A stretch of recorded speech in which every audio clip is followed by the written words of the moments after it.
I'm broadcasting on Facebook simultaneously. What qualifies me for this conversation? The topic is too much of a child to be a woman? Question mark. Too much of a child to be a woman? What qualifies me for this dialogue? Why am I here?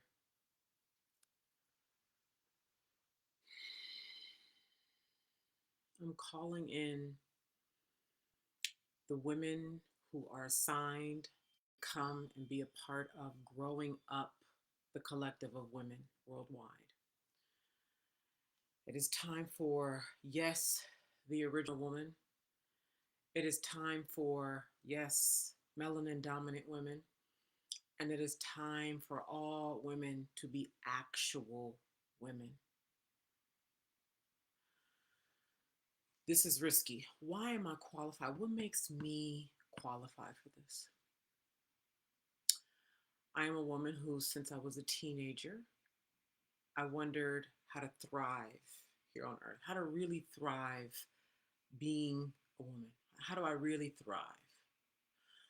When I was a teenager, I started to notice, this is expected of me because this is expected of me. This.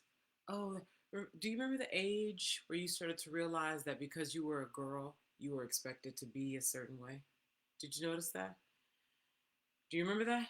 And do you remember having thoughts like, but I want to do that too, right? Like, make money. How about I want to make money too. I want to wear Nikes too. I want. And then as you get older, right? Because we all know how it goes. Because it's already been set up before we got here. It, it was set up before we got here, right? Then it became when you're. It's expected that you're supposed to go to college. That has shifted a lot, right? But okay, college. What college are you going to, right?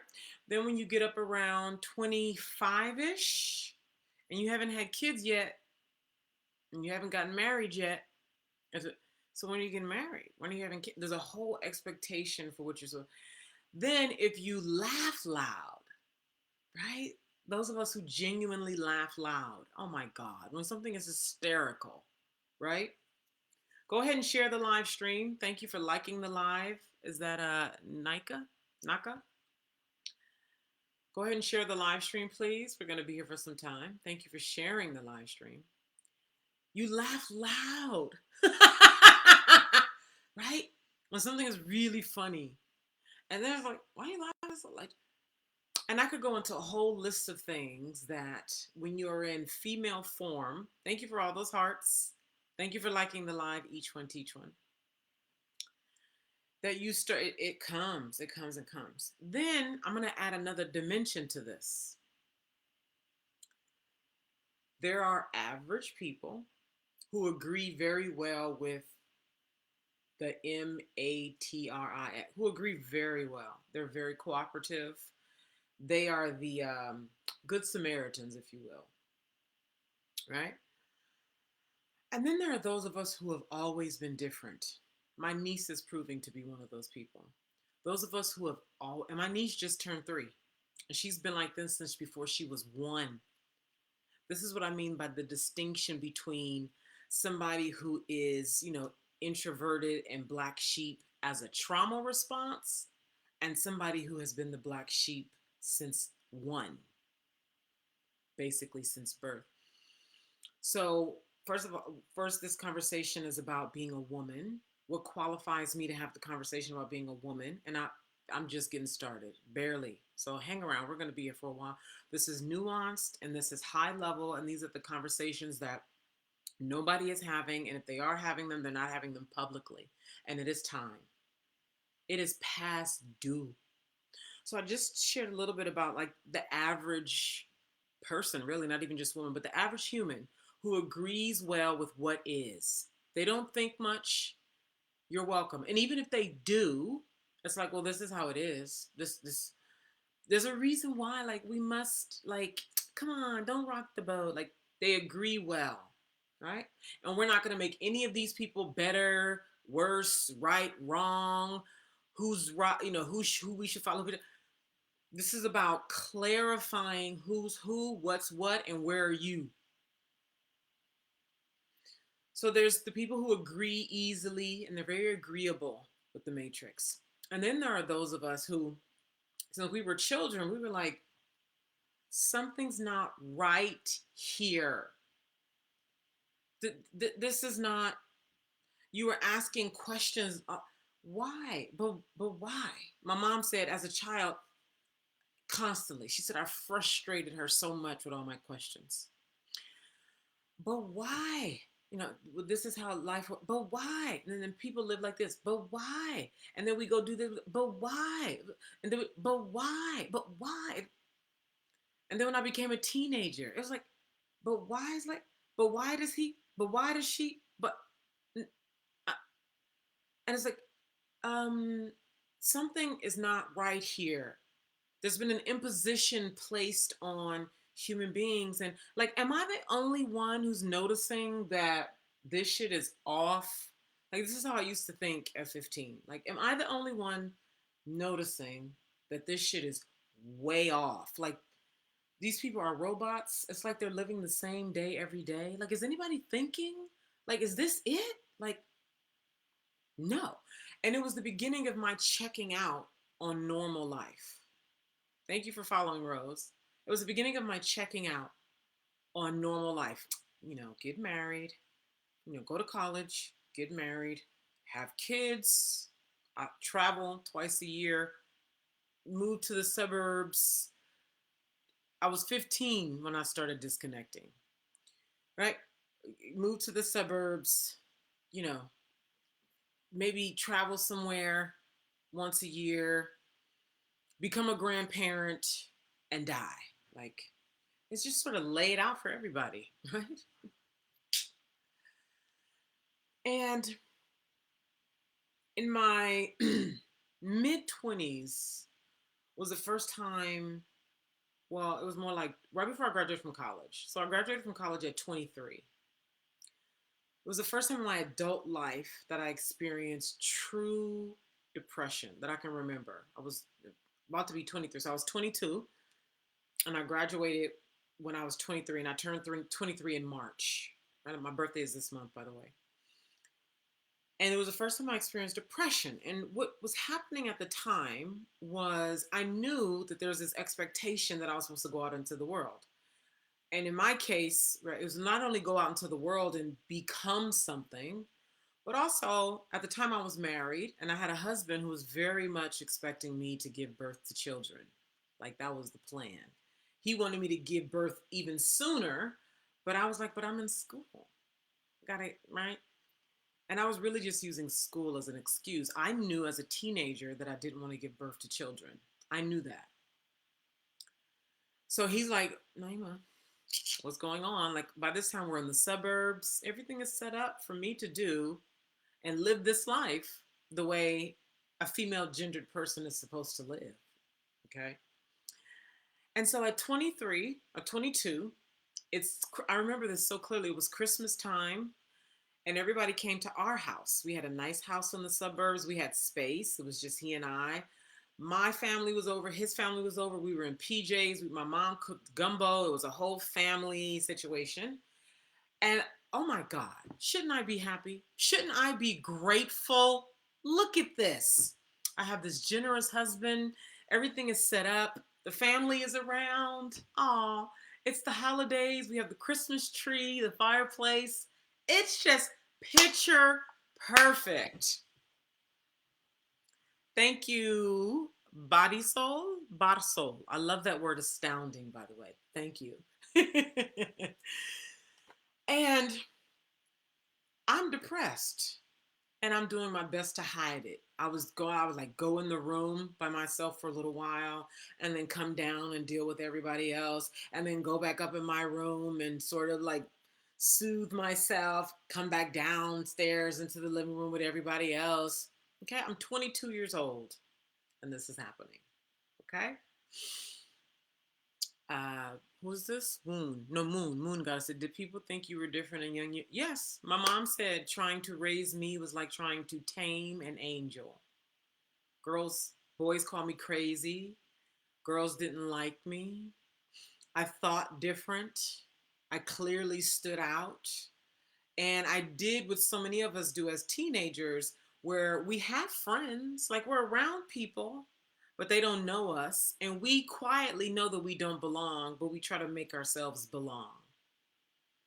I'm sharing right now what qualifies me for this conversation. This is the only reason why I'm sharing my background, to give some context here about what I think qualifies me. You may completely disagree, and that's fine. I'm sharing what I think qualifies me for this collective universal conversation that's time to be had about women growing up, and particularly melanin dominant women growing up. The risk that it is, the responsibility that it is, the power and influence that it is. We're getting there. So I graduated from college. Nobody knew, about my depression. Graduated from college, got into sales very quickly.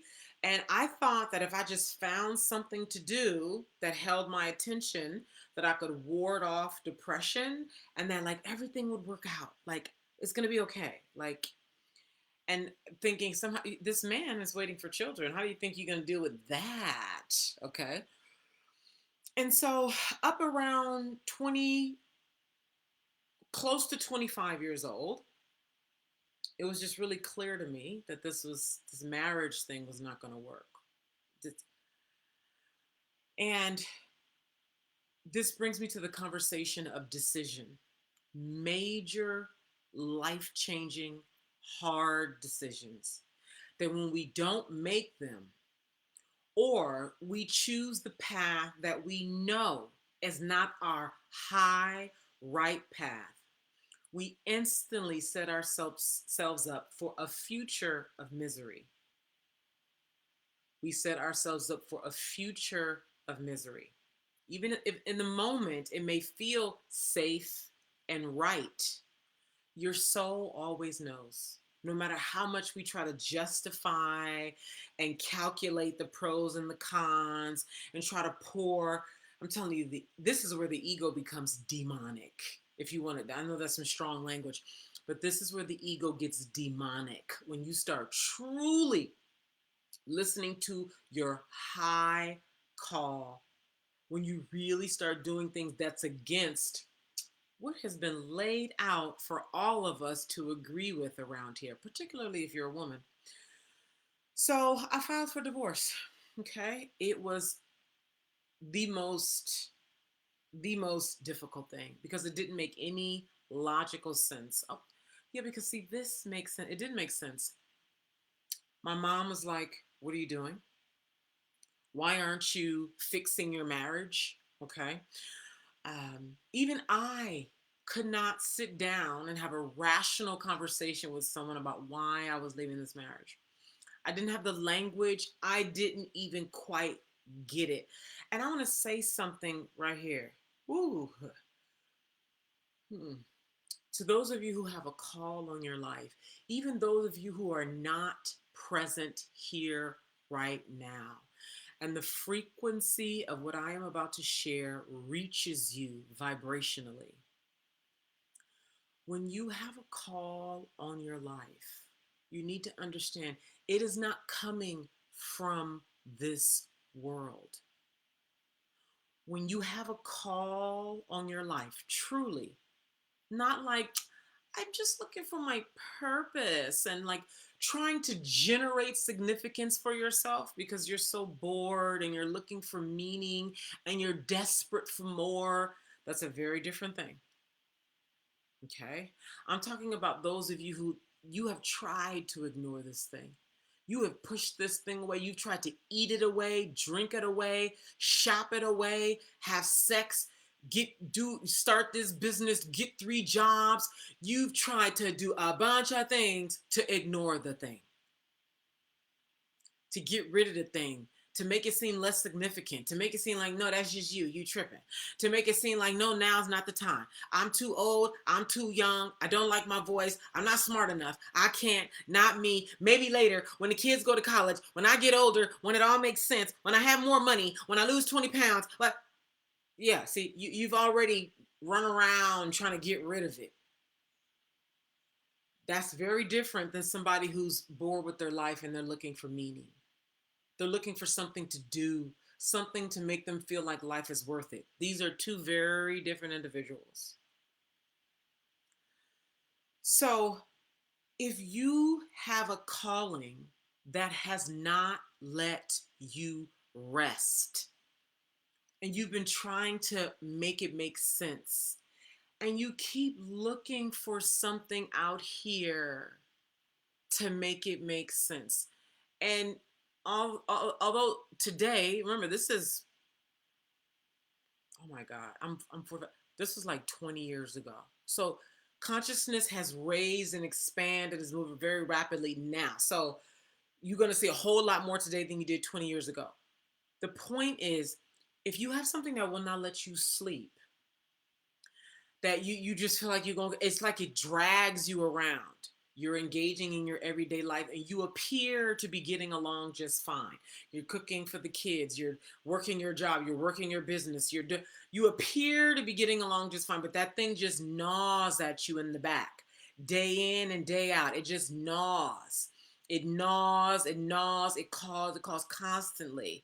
And you are constantly at a kind of war. And at difference, because remember, this is something that's been with you for some time. And in different seasons, it gets louder. It gets louder, okay? Some seasons, it's quieter and it sort of hangs out like a churn, like a low churn. It's always there, but it's a low churn. And then there's other seasons where maybe you started doing some focused alchemy work, or maybe you started hanging out with a certain kind of spiritual person, enlightened person, or maybe you started working out or something, and then it expands and it gets louder, and it just reminded you of how much you have been trying to run away from it, stay away from it. When you have something that lives in your body, in your frequency like this, I give this to you to bring you a confirmation, a release, a full acceptance of the fact that when you have a calling, it is coming from a high place that is not of this world and will not be respected by this world, at least not at first, and perhaps for a long time. When you have a calling that gnaws on you, genuinely, this is not, if you're confused about this, this doesn't apply to you. If you're confused about what I'm saying right now, this does not apply to you. When you have something on you like this, it is clear. There is no confusion here. It's not like, well, this, but kind of this, but then maybe this. Then this doesn't apply to you. When I knew that I needed to get out of the marriage, there wasn't any like, I don't know, is this my intuition or is this like the devil? I don't know. I'm confused. I need to go pray and meditate and see, I don't know. I just got a lot of things, because like I'm good at this, but I feel like I want to do this. And I don't know, maybe I just need to go for a walk. I don't know. Maybe I just need to like go drink. I don't know. There was none of that. There's none of that. Zero, zilch. I knew with absolute clarity that there was a thing in me that was looking to be cultivated, expressed, and lived out in the world in a major way. What I didn't have was the language and the internal fortitude to bring it out of my mouth to the people who had these expectations of me, to have kids, to be a mom, to build up a career in the way that they felt like I should build a career. That's what I didn't have. And that's the case for so many of you. You know you got something inside, but it's just you, all you. And the difference between 20 years ago and today, and what makes it more complicated today, is now you got TikTok. Now you got social media, Facebook, Instagram. So now they have hijacked your brains, got you into these things just like,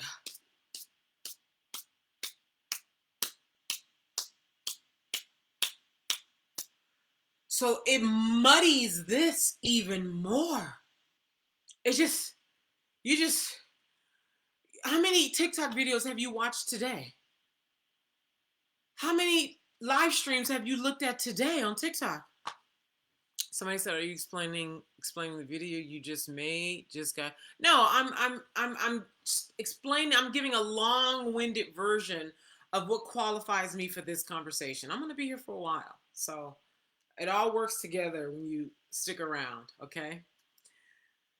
So I share that with you so you can understand that if you have a calling, it is okay that you have the war going on, that it will not make complete sense to the external world, but to your soul, it makes, to your soul, it's already done. Like it makes complete, utter, absolute, final, complete sense. So that's what was going on with me. Now, it felt like that clarity was there on the inside. On the outside, it was like, I remember crying on the kitchen floor. I was cooking and I just collapsed while I was cooking, crying, like knowing that I had to leave the marriage. A woman, powerful, know I have this thing to bring forth, but I'm 24-ish at the time. I got this whole like life that I'm supposed to live. It all looks like perfect to the outside eye. I had what most women want. That's another thing to share with you. If you have everything that's supposed to make you happy, that gives you a good, nice life, and you're still displeased at deep levels, that's another indicator that you are to bring this thing forward. I'm layering on all the realities of my life to start to paint what qualifies me for this. Mom told me as a child, trying to wrangle me, raise me was like trying to wrangle an angel. I never fit in. I was called crazy. I knew that there were impositions on humanity and it was fake, that this is not how life goes. The whole, what everything I just described about being in this thing that women are supposed to do, like, oh my, this is your duty. Like, this is why you're born. This. And it's like, no, but no, this is not it. And not having the language for it, being so young. Okay. Then moving to an entirely different state. I moved right after my divorce was final. I moved to Houston, Texas to start anew, to get to know myself. What is this thing? Who am I? What am I to do? How do I do this? How do I speak? How do I live? What is life really? Okay. So I start a company, right? Create. Because it's not the company, is what you get to learn about yourself stewarding the company. Again, it's not the company, it's what you get to learn about yourself stewarding the company. So that's for anything that you all are doing right now. It's less about what you're doing and more so about who you become in the doing it. Okay? So I'm getting to know myself. I'm living in Texas. I'm dating another man. I haven't dated him. I was married. I hadn't never dated anybody, so I never got to know myself outside of that one individual. So I get to understand the male more. I get to know who I am out in the world as myself, actually living myself versus living as a wife, because you have a very different way of living and being, moving when you're married and hooked to somebody versus when you're living out in the world and it's you. For those of you who have been married and divorced, you know what that feels like, looks like, you know what I'm talking about. And I would bump, so when I broke up with him, and there's many more stories. So that takes us to about 28 years old after I break up with him, right? 28, 29, something like that. And between him up till now, so let's say that, let's say from 28 up until now, I'll be 45 this month, right? So that's what, about 15, 16 years, something like that, right? From 28 till now, the experiences where my fear was heightened when it came to sexual relations with males where there's a part of me that wanted something but was scared of something. A part of me that my curiosity became large and that helped me take a step somewhere where my desire for something became so big and I let the flame really rise versus shutting down the desire and blaming the desire and saying no and then quietly starving and hungry for the thing, but I keep telling myself I can't because I'm going to look like I, right? And knowing what both sides of those look like. Okay, I'm not saying I just straight on was on the up and up as far as exploration and power, but that difficult life-changing decision with divorcing really set myself up to be prepared for the power, for the expression, for who I am today.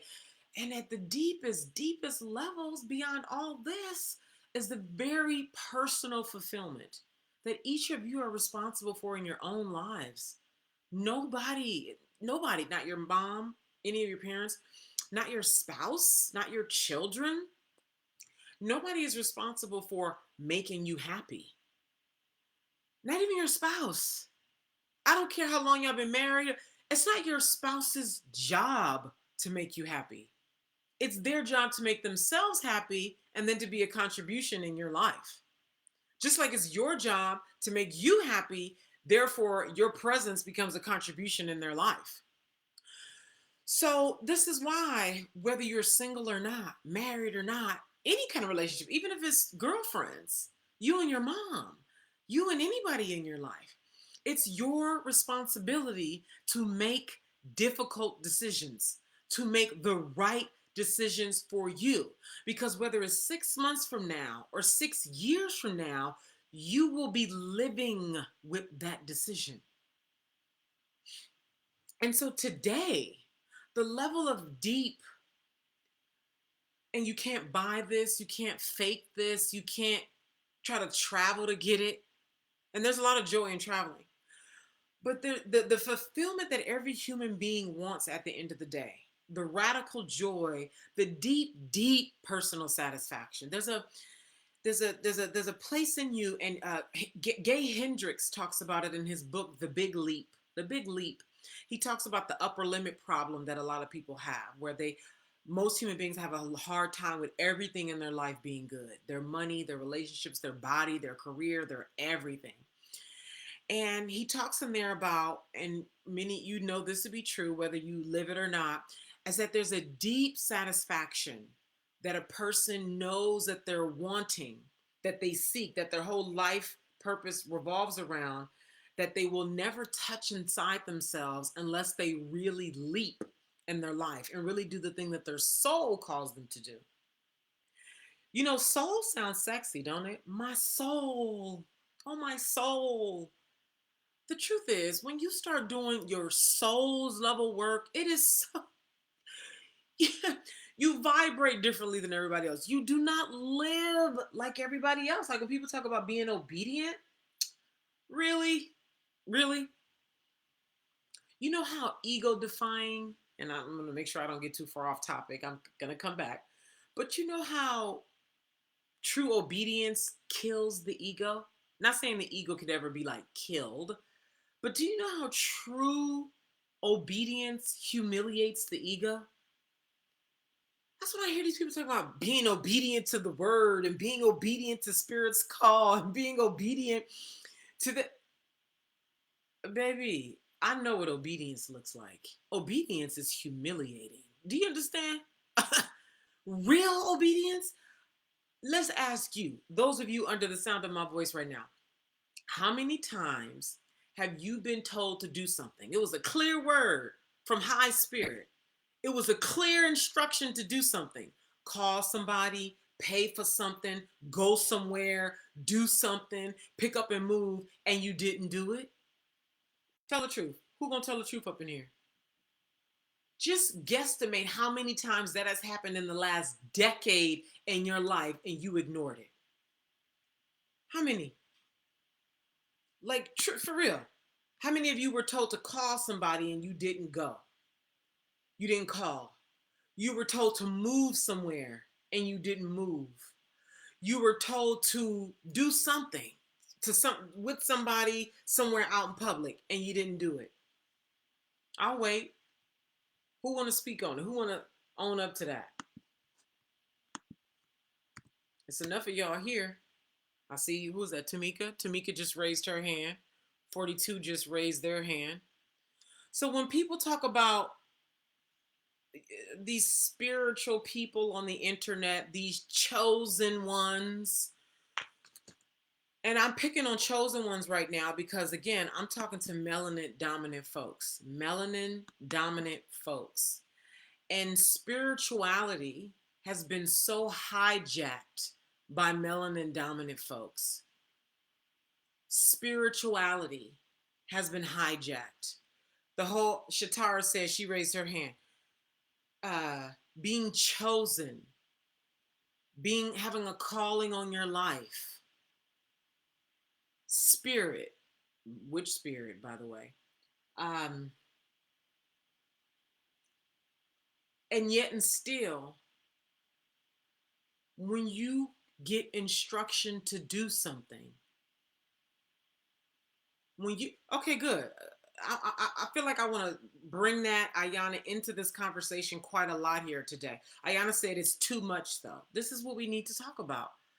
This is why it's time for melanin dominant women to step into their power. Let me say this before I go on, because I'm going to be here for a while tonight. I am opening up with your help, those of you who feel called to really be a part of this community in a significant way. You're ready to humble yourself. You're ready to be vulnerable. You're seriously ready, okay? You're ready to get to know who you really are. You're ready to play. You're ready to laugh. You're ready to cry. You're ready to drop all of this blackness just with like, what does that even mean to you? You want to know what really is the power in melanin?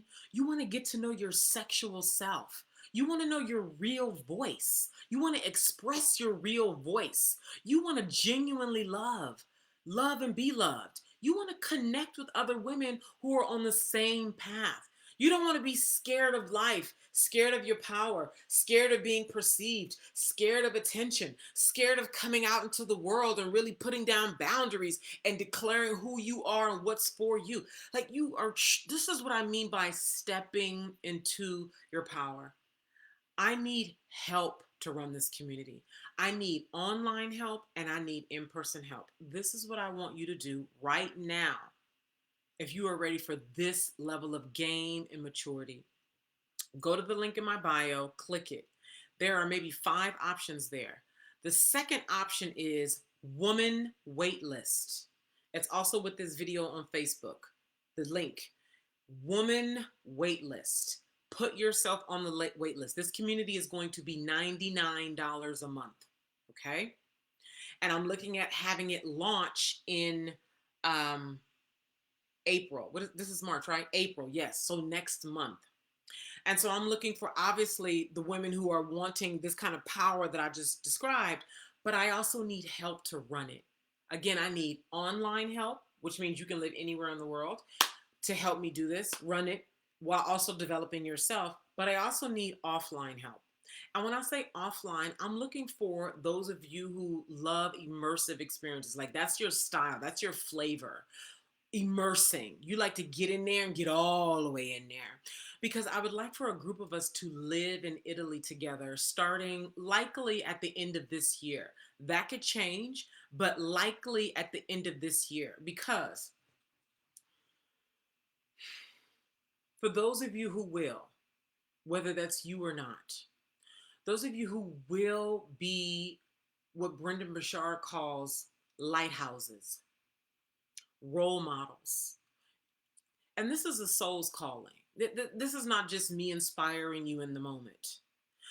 You really have it on your soul to positively influence humanity.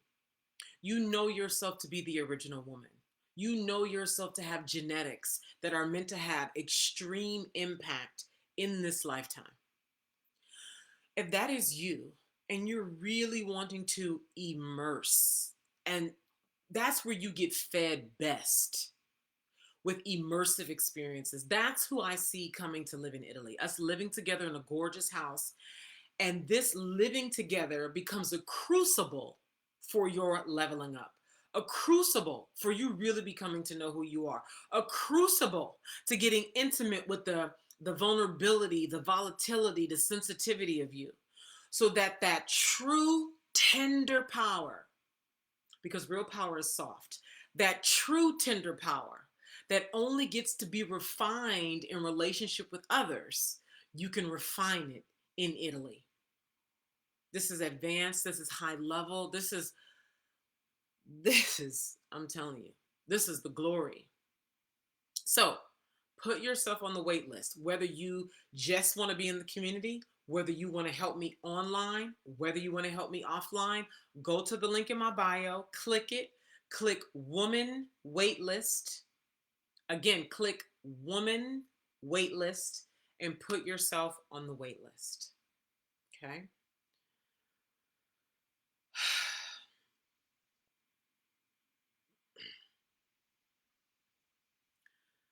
The space in between 28 years old and today, for me, the space in between 28-ish years old and today, the curious to know who I am.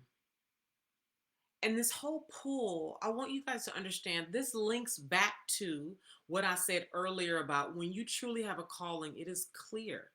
Even if you can't articulate it fully, even if it's like it doesn't make sense, it very much pulls you. Okay? So I'm in Houston and I'm getting pulled to go do this. I'm getting pulled to do that. I'm being pulled to make this phone call. I'm being pulled to, okay? And then back to this conversation about obedience. It's like, oh, I want to move to New York. And not even just, these weren't frivolous, just like, I want to do this. How many of you feel pulled to do? I'm curious to hear in the comments right now, who here feels very pulled to do a particular thing, but you have not allowed yourself to do it? And it's harder for you all today because there's so much noise on the internet. Who feels pulled to go do something? Move somewhere, make a phone call, do something that seems stupid, dangerous, doesn't make sense, bad idea. And what is the thing? Who will share that in the chat? I see two people raise their hand. What is it? What is the thing?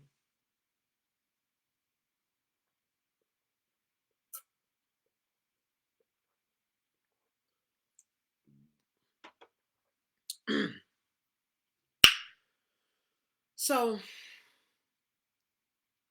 what has happened between 28 and now is that thing inside of me that has pulled time and time and time again. And then when I stopped making myself stupid for being obedient, when I stopped making myself, hold on one second. It's starting to get dark around here. When I stopped making myself, like beating myself up for this thing that keeps calling for me to do, making, judging it every which way, like, or how about this, which should be very relevant because we're alive today, where the social media is such a huge distraction, where you start to get high sensation in your body. Like, let's say you meditated or you did something that's your thing, right? You were at your shrine, you were reading something, and sensation got big in your body, and it became so big that you went to go eat something to push it down, or you just went on your phone and then you find yourself breathing shallow and your body is tense, right? You got an instruction to go do something. 42 said pull to change scenery. New people, new places, new things. Exactly, right? Anybody been guilty of what I just described? When I stopped blaming or making myself bad and wrong for these things that were pulling me, and this is your soul's calling all the time. Look, if this is random and fleeting and not really for you, then it's not relevant. However, sitcom said, yes, absolutely. Rushing said, every time I think about it. When this thing, as I said earlier, this thing pulls you year after year after year after year after year. Mine started pulling me at 15. I remember being high, hanging out with everybody, high, like I had that moment of lucidity. I remember where I was.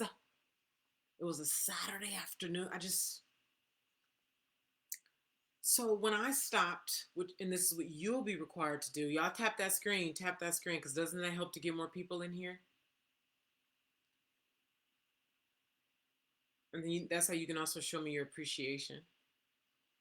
When I stopped being like, why do you want to do this? And stop and no.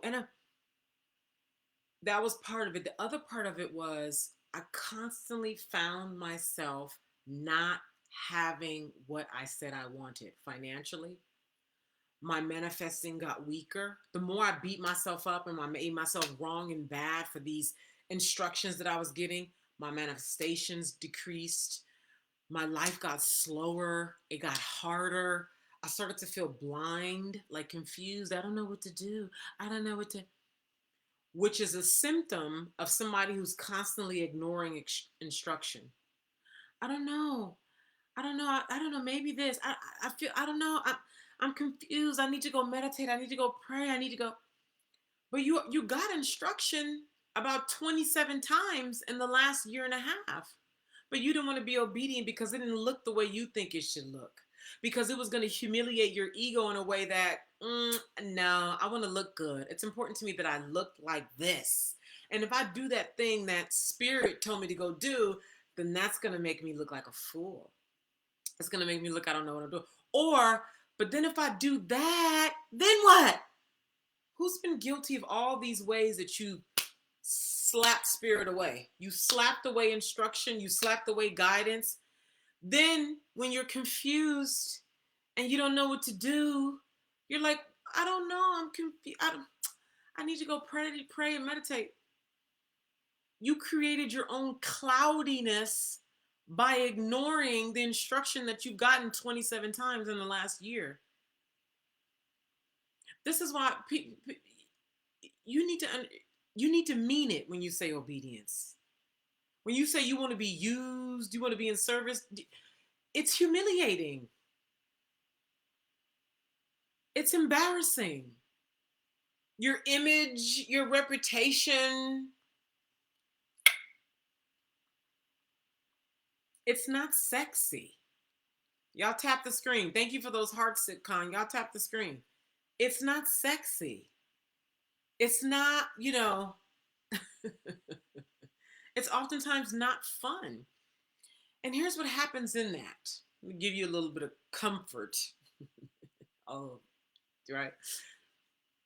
You know the shine that you see on me, the authenticity that you feel coming from me, the way you're attracted to me. You only can cultivate that on the inside when you are obedient, when you truly do the work that you came here for, when you truly are true, when you truly do things that totally take all of the blindedness, right? And the blindedness removes when you do things that defy the ego, when you do things outside of the identity of who you think you are. That's why the highest level alchemy is so embarrassing. The highest level alchemy is embarrassing. And when you are doing the game on purpose, you choose to be in purpose. You choose to be embarrassed on purpose for the sake of being used by spirit or what God, whatever y'all call it. That's what allows you to be obedient. That's what allows you to touch that deep personal satisfaction that nothing external to you can touch. Nobody's attacks. It's impossible for you to be canceled. Shit that people say, none of it can touch that deep, deep, deep, deep personal satisfaction that you touch When you truly do give yourself over to the thing that gnaws at you for years to act, do it, go. That's where true peace is. The peace that y'all be talking about, when I be hearing y'all talk about peace on the internet, what you really mean is no interaction with the fullness of life. That's what y'all be meaning. Yeah, you don't have the skill. You ain't even in touch with the why of your life, the real value and significance of your life outside of the simple whatever you got going on. My kids. Y'all love that one, right? What else y'all talk about? But that the calling on your life for real, until you give yourself over to that, you're gonna constantly be anxious. You're gonna constantly um go in circles, overeat. The number of women who are overweight right now because they want to push the power down. You're going to constantly want to go hide behind something. You're going to constantly want to go run. Thank you for following, Gabby. Thank you for liking the live. Hope and Each One Teach One, and who else? You're going to constantly do these things. So, this community, again, I need help to run this community. I need you to become embodied. You need to become embodied. You constantly looking for other people to tell you, to show you. Thank you for all those hearts. Somebody to show you, tell you, give you comfort. And listen, there's a place for us to love on each other. Okay, so be clear. What I'm saying is the way right now you're still looking for things outside of you to validate your existence, validate your voice, validate that you're right, validate that you should go, all that. This community is to support you in becoming the woman that you need so that you can live an extraordinary life. The purpose of woman, this is the name of the community. The purpose of woman is so that you become the woman you need so you can live an extraordinary life. And I need help. I need help. I need women who are prepared to dedicate themselves. You are ready to destroy yourself so you can find yourself. You are ready to check yourself so that you don't get in the way of you. You are ready to grow up. Let's talk about growing up. What does it look like to grow up? What does it mean to grow up? Why grow up? What are the benefits of growing up? Again, this is a dynamic conversation. These are conversations that women are not having publicly, right? If they are having them, they're having them very privately. And there's nuances to a conversation that you can have when you actually are living a powered life. Again, this is what qualifies me for this conversation. Constantly risk taking, constantly walking out on the limb, constantly living. Thank you for following Hope. Is that the Hope that I met the other day, who came with conviction and sat in front of me at the coffee shop? Thank you for liking the live. Each One Teach One. So, what does it look like to grow up? What does it feel like? Why grow up? What does it look like to not grow up and be 40 years old acting like a little girl? What are the benefits of growing up? So that's a lot of pieces right there. And before I go on, does anybody have anything they want to say or any questions they want to ask about what I've already shared so far?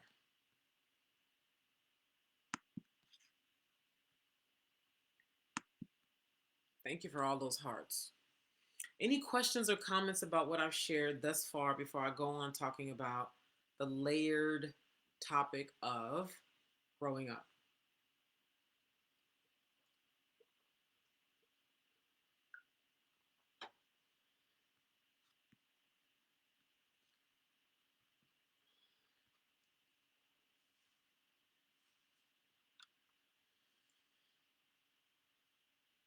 Oh, there you are. Hey, yeah.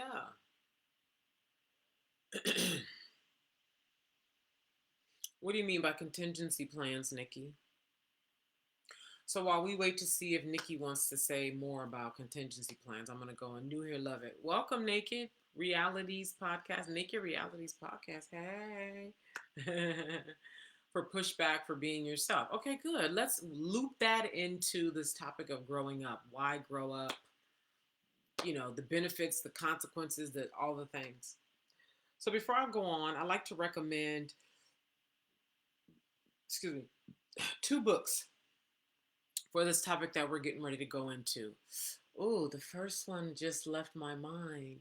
It's by Barbara Stanny. Hold on one second. Barbara Stanny. So one book I want to recommend is called Into the Heart of the Feminine. Let me grab it.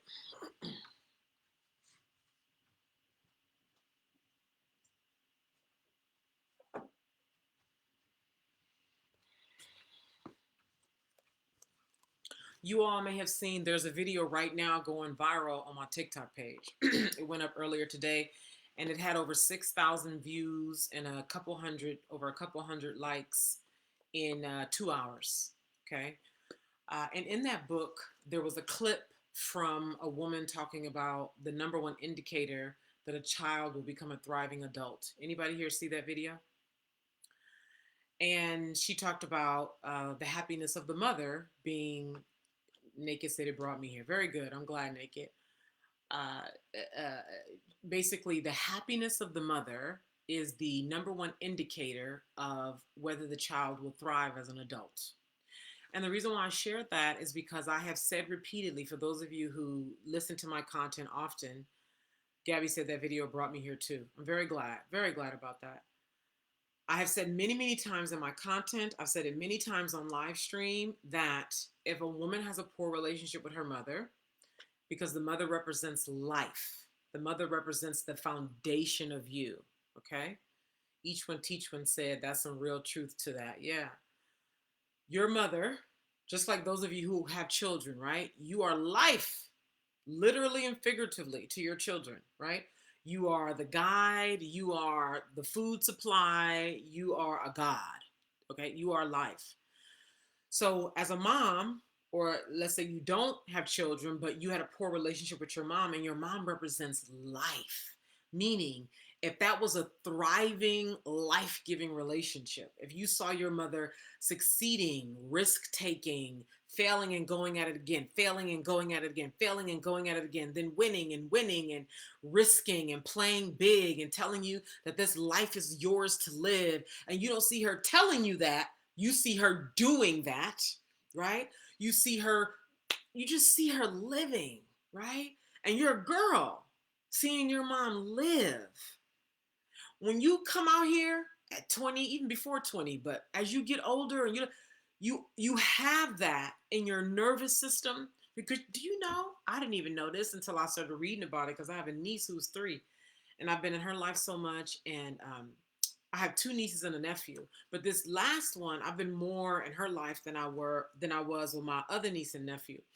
And I was reading, Dr. Gabor Mate, the trauma specialist. I've read his work, and just doing different research. And I learned in my research how much the child's nervous system completely regulates to the mother's nervous system. Like, the child doesn't even know how to feel about something until she observes and feels the mother, like from birth until the child starts to get an idea of who they are and how life works. So for years, those formative years for us as little girls, our whole nervous system is calibrated to our mother. So that means if our mother was anxious, like the woman said in the video that went viral, if your mother is depressed, if your mother is anxious, if your mother doesn't trust life, if your mother is abusive, if your mother is, you're gonna be wondering why at 25 are you like anxious avoidant? Why are you like trying to attach to people so fast? Why are you so scared of people leaving your life? Why are you just so scared of life? Why do you not trust? Why? It's because yeah, please share the live. Thank you for sharing, Paige. Yeah, folks, I meant to ask you all that earlier. Please share the live stream. Share it down, share it down, share it down. And so that's the negative side, right? But if you saw your mother risk taking, you saw your mother living life, your mom was traveling, you saw your mother dancing, you saw your mother laughing, you saw your mother feeling good in her body, your mother talked to you about sexuality, she, you know, got in front of a mirror with you and with her and took off your panties when you were 5, 6, 7 and talked to you in a positive, loving way about your vagina and had you proud to have a vagina and proud to be a woman and knowing your value and who you are, oh my God, do you know what kind of woman you're gonna be? You're gonna want to teach other women. You're gonna be like, girl, listen, let me tell you how good it is. So for those of us who unfortunately were raised by a mother who was depressed or like who resented us, who never wanted to be a mom and she got pregnant on an accident and she took it out on you, or who just didn't like herself because maybe her mother treated her poorly, whatever the reason, and you unfortunately have your whole nervous system as hers, etc., and you become an adult, you're not even an adult in your emotional maturity. You're just an adult in age. And this book, this is one of the two books that I'm recommending. This book, thank you for sharing the live, Each One Teach One. This book right here, go ahead and screenshot it. And let me put it over here for Facebook. Oh, okay. Can y'all see that? Yeah.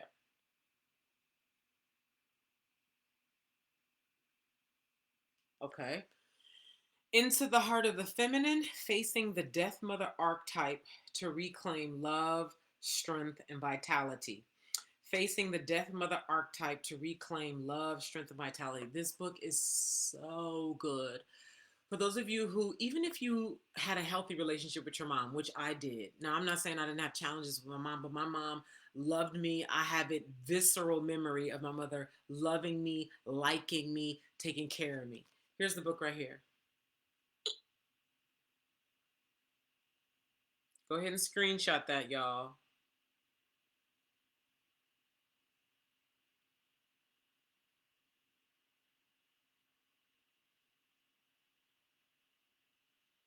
Okay. I'm going to recommend a second book too. I just want to give you all some context for the power of this book. This is a husband wife couple. They work in doing alchemical work the Jungian way. You guys heard of Carl Jung? So they very much employ, the couple who wrote this book, they very much employ Carl Jung's teachings to serve their clients. And in this book, they use Medusa as a framework and the mythological story of Medusa to explain the way the woman is disconnected from her power and what she turns into as a result. Oh, I'm telling you, this is rich. If you want your power back from what you didn't get a chance to develop because you were raised by the death mother, right? If you want to know who you are at the deepest, most nourishing levels so you can reclaim love, strength, and vitality, as it says here, reclaim love, strength, and vitality. Please get this book. You can get it on Amazon right now. Tyra said, yes, so true. Mine was sad, crying and laying in bed all day. Years of therapy have helped me want to shine. Oh, good. I'm so glad to hear that. Please share the live stream, you all. Please share the live stream. And thank you for all those hearts. We have almost 7,000 likes. Thank you so much. So this is the first book, Into the Heart of the Feminine. And they share stories of different clients that they've worked with about what this looks like when adults who've had poor relationships with their mothers, what it looks like in your relationship with people, the way you unhealthily attach, the way you agree to things that what they do is they help you to stay hidden and small and scared, but they malnourish you at the deepest levels. And we don't realize we're doing it. We don't know we're doing it. Okay. So I recommend that book. The second book that I recommend, oh my God, this book is so good. If you are a woman who's serious about making good money, if you are serious about either having a job that pays you well and being able to negotiate your income, get raises, or you are a business owner or plan to be a business owner and it is important to you to make good money, to have a healthy relationship with money, to have a healthy relationship with who you are as a being, of value and allowing money to flood into your life. The second book that I am so strongly and lovingly recommending is called Sacred Success, A Course in Financial Miracles. Now, I have that book on Kindle, so I cannot hold it up for you. So you can get the book on Kindle or hard copy, just like this one. The cover of the book is purple and white. So it's a white cover with purple, big purple font. I'm looking at it right now on the internet. It's called Sacred Success, A Course in Financial Miracles. Would somebody like to type that so people can see it? Thank you for sharing the live. Is it Bahira? Wow. What does that mean? Bahira. Thank you for sharing the live, Love G. Welcome in, Nancy. I love that name. Bahira.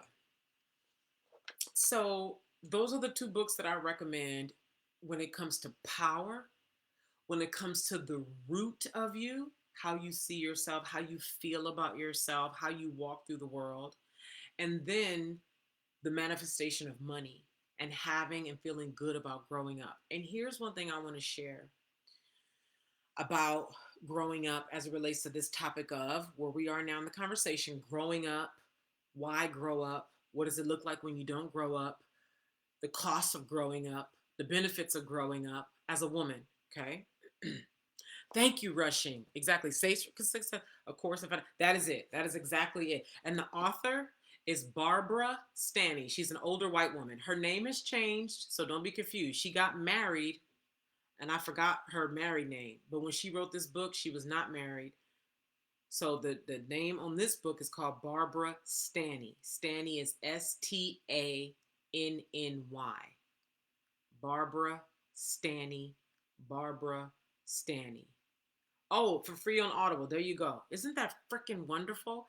My visible men says looks like the book is available for free on Audible. Both of them, or just a Sacred Success? Oh, what's going on with my live stream? Oh, they need me to verify. There we go.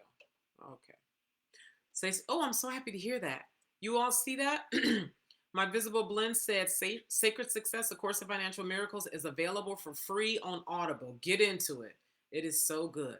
Now, what you guys are going to read in that book that I'm going to bring forward now, and this is just a small piece, so you don't have to worry about me ruining anything, okay?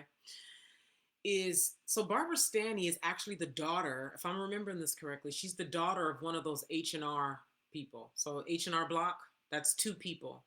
H stands for one man and R stands for another man, I think.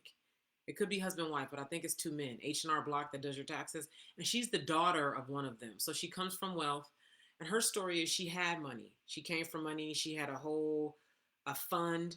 And because she wasn't in her power, she met a man who totally took advantage of her and lost all the money. Okay.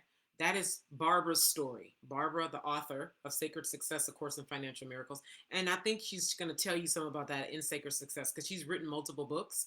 But I think she does talk about it in this book, Sacred Success. And in Sacred Success, A Course in Financial Miracles, she talks about a woman she was working with because now Barbara teaches about this stuff. And she was working with a client, or maybe she was talking to somebody else who was working with a client. You'll see it when you read the book. About this grown woman who was looking to create certain results in her life, and she wasn't creating the results. So let's bring this to you today, who you keep saying you want to make more money. You say you want to move out the country. You say you want to start a particular business. You say you want to do some other thing that requires that you be mature, that you grow up, that you be a woman. And what this woman was saying about her client, and she quoted the client, if I'm remembering correctly. Again, you'll see this yourself when you read the book. That the woman was saying, this client was saying, well, maybe I don't really want this thing that I say I want. Maybe I don't want to grow up and become the woman who can have that.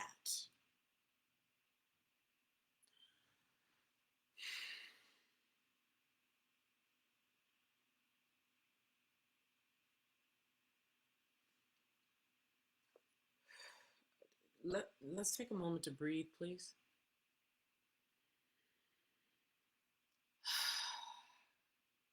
I'm talking a lot. The energy is high, and I know many of us live with a lot of anxiety. And so, many of you probably are up here right now. I want you to take 3 deep breaths into your belly. I want you to really feel what it feels like to not grow up and to feel what you imagine it will feel like when you do grow up. But before we go there, take 3 deep breaths into your belly. Relax your jaw and your shoulders. And I'm going to do the same thing. Let's go.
Do you remember when you were 3, 4, 5? Do you have daughters? For those of you who have a daughter. Or do you remember the last time you felt a very tender emotion of yours? Something that just felt so like you're an adult in age, right? But the last time you felt a feeling that just felt so much like the little girl in you, and it was so true. This happened for me, it was either Friday or Saturday, this past Friday or Saturday. And I could just feel where I felt hurt. It's hurt. And it felt so like, oh, oh, oh. You ever have your daughter like hurt herself? Oh.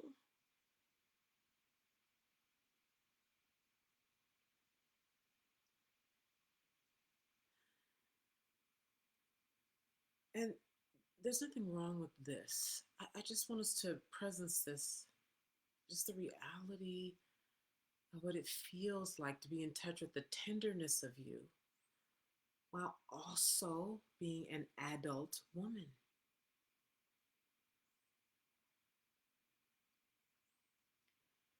And I remember when I felt it, it was like, I haven't felt this in a while. I felt pain. Like, how many of you describe your feelings like that? Pain, sadness, anxiety, anger, rage, whatever, right? And when it's time to grow up, there's an acknowledgement of a, oh, little girl. The part of us that just wants to, right? And the part of us that wants somebody else to do it. The part of us that wants to be saved. The part of us that feels like, no.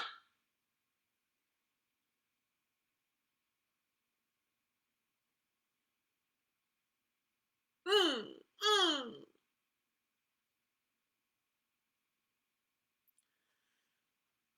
And how, when you get to the point where the woman in you starts to hunger for something else.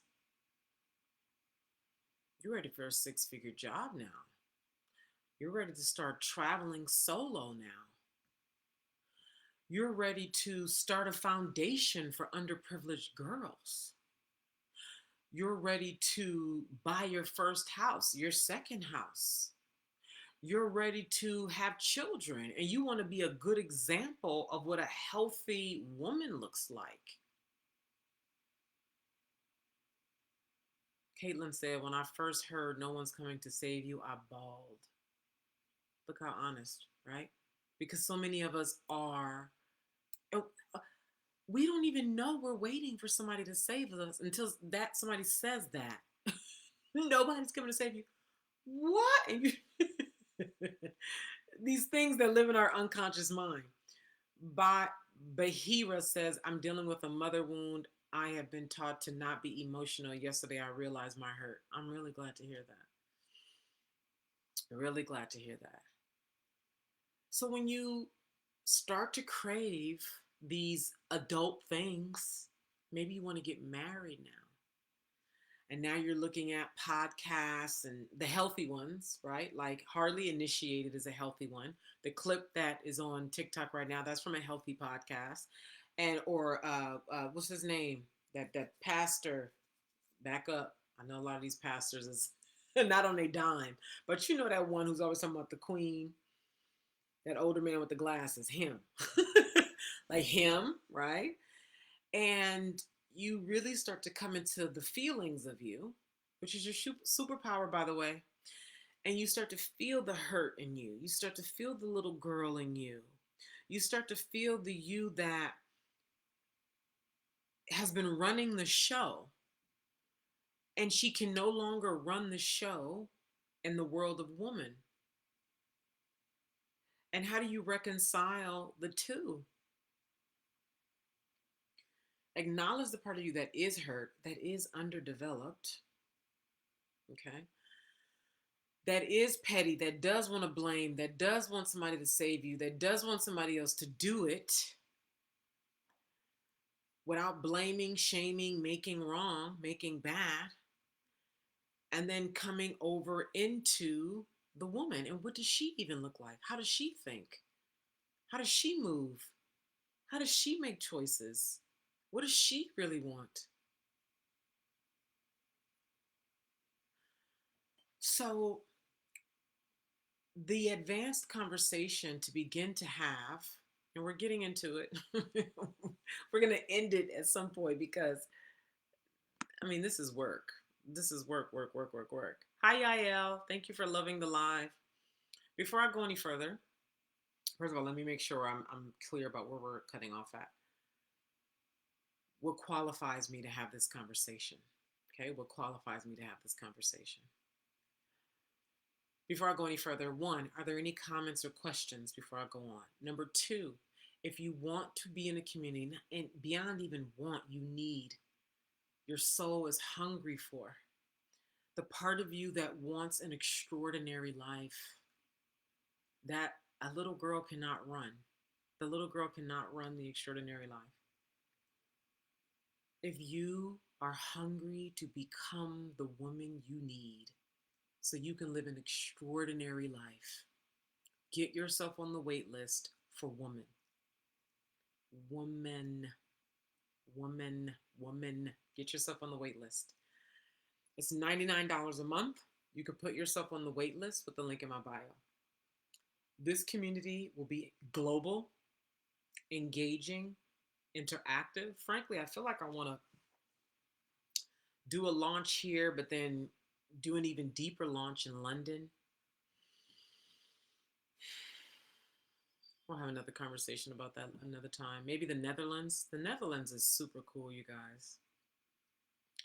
To me, at least. The Dutch have been nice to me. I'll say that, okay? But it's going to be interactive. We're going to be, and I need help.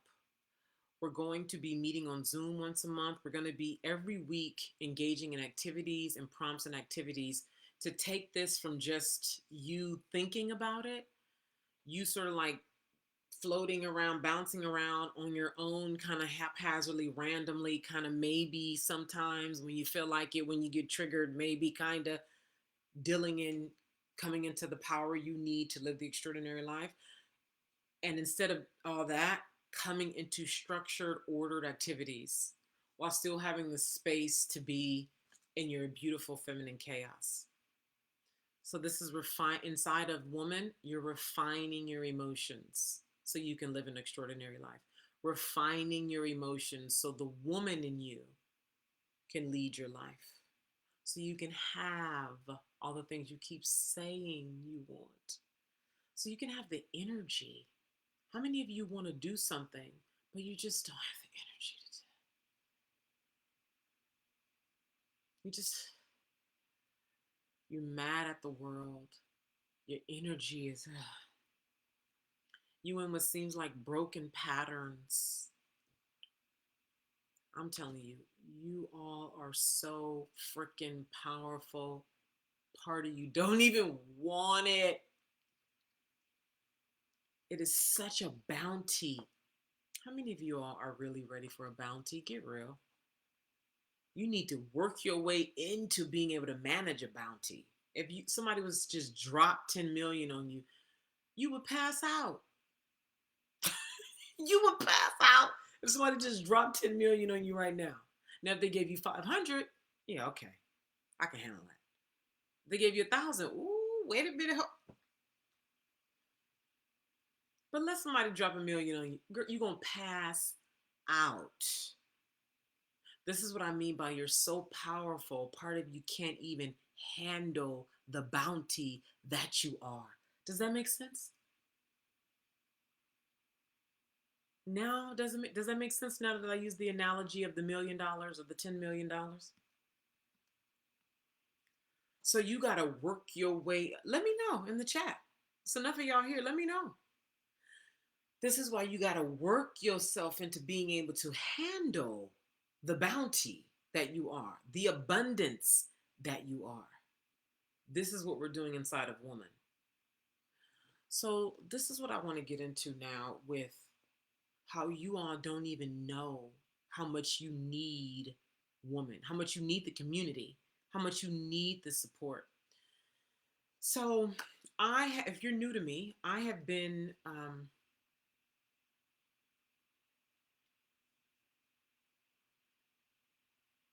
sent me heart. Hi, Lady T. Viewer said, I have always felt my power. I never tapped in. Exactly. That's so many of us. Never tapped in. Yes, Kitty said. Very good. My name is Naima. For those of you who are new to me, I have been a coach mentor for 12 years. I came into the coaching industry in 2011. If you go to my old YouTube channel, you see I published my first video May 11th, May 10th. Anyway, May of 2011.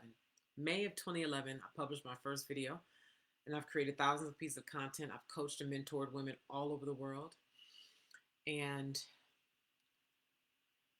the life that I have lived, let's say for the last 12 years, when I came into the coaching industry to 2011 up till now, has been a whirlwind and a series of peaks and valleys of traversing what it really takes to become a woman. In 2019 is when I started to really go directly at what's going on with melanin dominant women. So I was born and raised in San Francisco. When I was introduced to coaching, I was living in the Bay Area. The networks and communities and goddess circles that I was in, there were practically no melanin dominant women. And the bright side to the way that I came into the industry is I learned the business of coaching. Okay. Today, it's so easy to just sort of think that you can come in and be a coach because there's coaches everywhere. It's like, the barrier to entry is low. So many people have done it. So many people think so. Because so many people have done it, so many people think they can do it. And it's just easy to just sort of float around and fail, right? Versus when I came in, coaching was not a big thing. Remember, we're talking about 12 years ago. Coaching is not the new wave and trend, actually. Maybe it seems like that to you, but coaching has been hot since, like, I say it got really hot in 2015. It was certain coaches who really brought it forward to the front. Gina DeVee is one of them. Kumra. It's certain coaches who brought coaching more like mainstream, because coaching has always been white men, right? You guys know Tony Robbins, Jim Rohn, Zig Ziglar, like all those guys. You know, Neil. Can't remember his name. John Maxwell. Like, white old men have been the ones that have dominated the motivational industry, the coaching industry, the sales industry. They have been the ones that have dominated. And then there's certain women who came, like Ollie Brown. She was like one of the first few women who came. And Ollie is now like 51 years old. So she was one of the first women who came. And then that other woman who partnered with John Maxwell. And then that other woman who wrote, um, she associated with that book Outwitting the Devil. I can't remember her name, but these are all white women who were over 50, who were the first women to come out and start to be public facing, motivational speakers, coaches, etc. And then behind them, yeah, for black women it is big now, but I would say it started to get big for black women, I'd say in 2019-ish, like before COVID. And so I'm glad you're bringing this up, Lady T, because it speaks to, and this is what I want to get at now, why it's taken me a while to sort of realize this, because I'm also in my own world dealing with my clients. So you see how I just described how it's come, how women have come into this, right? So the women who came after Ali and the other old white women that I've just talked about were people like Gina DeVee. Gina is, I don't know, but Gina's like, I want to say 49. I don't know. But like Gina DeVee or the Lisa Nichols, right? She was one of the, y'all see, Lisa Nichols is clearly in her own lane, right? So like Lisa's age group, let's talk about it generationally. So like Lisa Nichols' age group, right? So there were white women who came and brought coaching mainstream, and all the white women latched on, okay? So these are the white women who started to see that they could do it, right? And then you had some black women, right? Because there's always the few, there's always the few that, are the pioneer. They're the first ones to do something before it's popular and normal, right? And everybody's like, girl, what you doing? Who you think you is? That's the white people stuff. Like that kind of thing, right? And so when I found out about coaching, it was 2011. Now, keep in mind, at the time, I didn't know anything about coaching. Coaching was not all over the internet. I mean, YouTube was barely happening. Okay, all this about viral, YouTube was barely happening. And so at the time when I started creating content on YouTube, I didn't know of a coach. I didn't know about content creation. I didn't know about the industry. All I had was me wanting to help people. That's it. That's the only thing I was got. Remember I told you that thing that's been pulling me, go do it, go help, go. That is what was guiding me to come out and start creating content. And it was because of a community that I was in the San Francisco Bay Area. The leader of that group shared a link with all of us. And that's how I came across a white girl named Katie Freiling, who at the time, I don't even know how old she was, but she was young, like 30, maybe 32, she was young. And so then she came, after being influenced by the older white women, she came and influenced a whole other generation of women. Now, because I was in a white women's group at the time, I found out about it, okay? And I wanted to help people. Keep in mind, I was already creating content. I just didn't know an industry called coaching existed. I didn't know you could actually help people and make money like that. So when I saw Katie Freiling, and this was like summer of 2011, my mind was blown. So I'm going somewhere with this because I really want to paint a picture. What I think I'm doing right now, so I hope it's actually happening, is painting a picture for how melanin dominant women in particular, really male and women, but men and women are slow to the getting the goods. We are slow to getting the goods. And Dame Dash talked about this on Diary of a CEO. Are you guys familiar with that podcast, Diary of a CEO? He's like, by the time shit get to us, it's too late, or it's watered down, or you know what I mean? So anyway, it came to me through Kaylee Freiling, and I saw it, and I was like, "What? Huh? Like you can help people?" So I immediately said yes. I wasn't like any black people doing it. I didn't do any of that. I was just like, right. And I think part of the reason why I was able to latch on like that is because one, I wasn't raised in a house that was, a lot of the messages that black folks get coming up about you're black, so that means this and that means that. My mom didn't raise us like this. I also went to very diverse schools. So, like elementary, there was no dominant group. Middle school, there was no dominant group. So there wasn't the complexes about all those white people or all those black people, and right. So I just wasn't. I didn't have that in my makeup, and I think that's part of how I was able to say yes and be like, oh my God, if she could do it, she doesn't look like me, but I still think I could do it. Whereas so many of us need to see somebody who looks like us, who did it, for us to think that we can do it. And it's not true. Okay.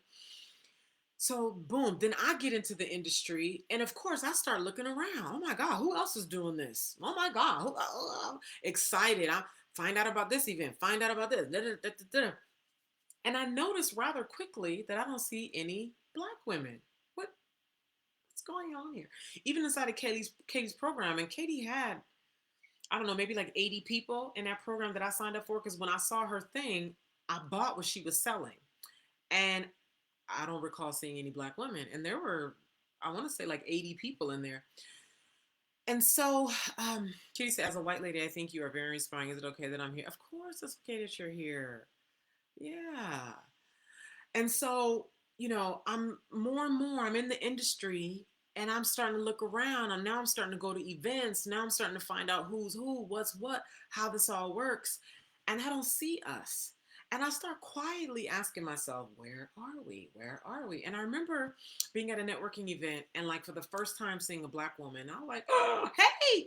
And I asked her, like, you know, I'm noticing I don't see us. What do you think? What's going on? Da, da, da. And she was like, we're just not going where we don't see ourselves. That's basically what she said. We're not going where we don't see ourselves. And so I heard her, but I still sort of felt like, but why? In true Naima form, my mom said, but why? But why? But why? Right? And so in 2019, I was a very different woman.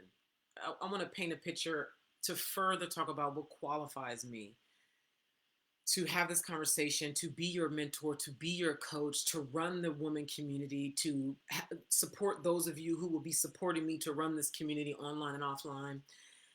Um, the wealth consciousness work that I did to even get myself to the 7-figure mark, which I did in 2017, which is like a rite of passage in the coaching industry. It's like 6 figures is a rite of passage, then multiple 6 figures, and then 7 figures. And then obviously 8 figures if you want to do that. And that's exceptional.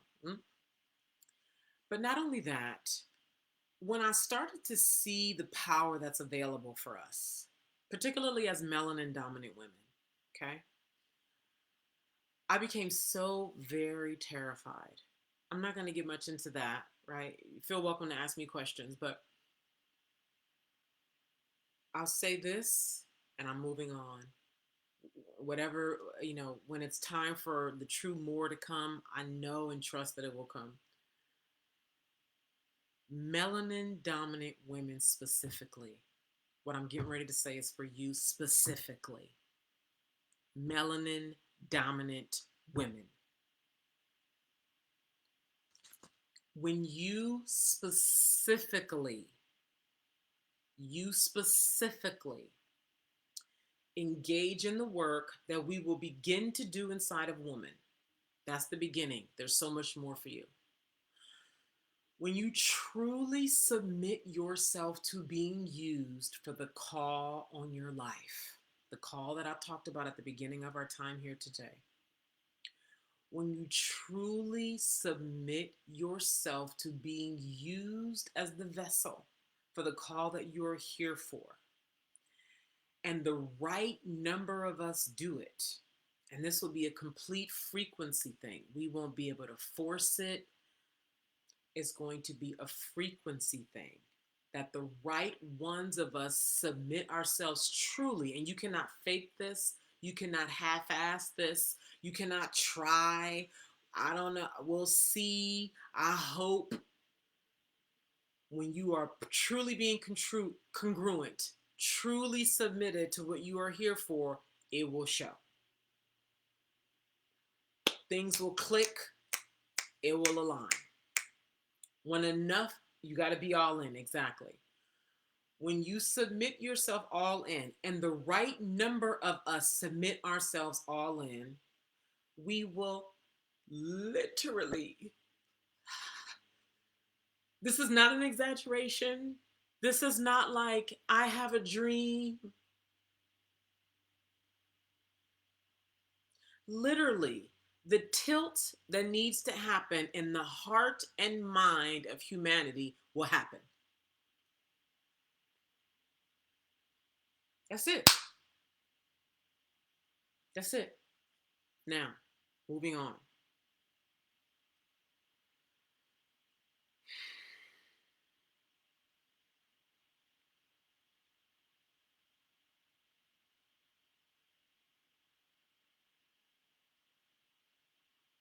Where was I? Let me go back.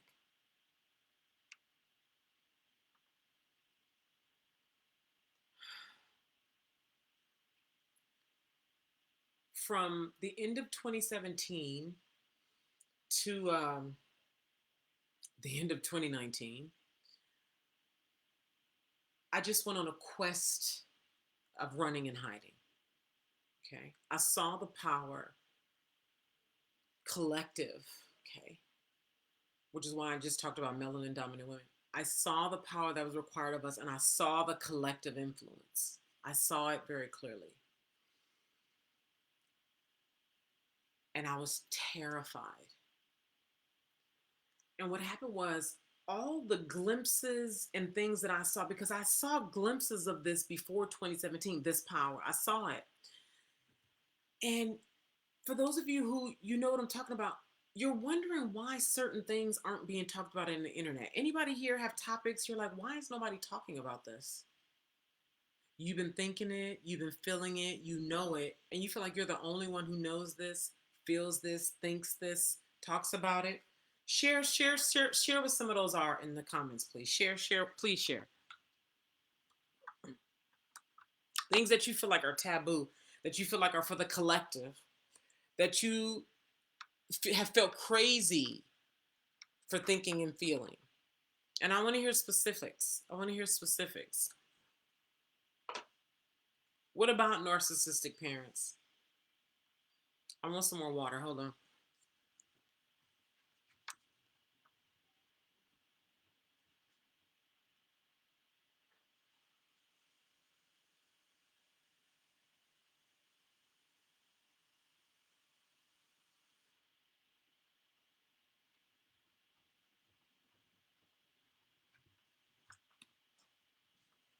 Has there been this makes it look like my teeth are not have lipstick on my bottom teeth.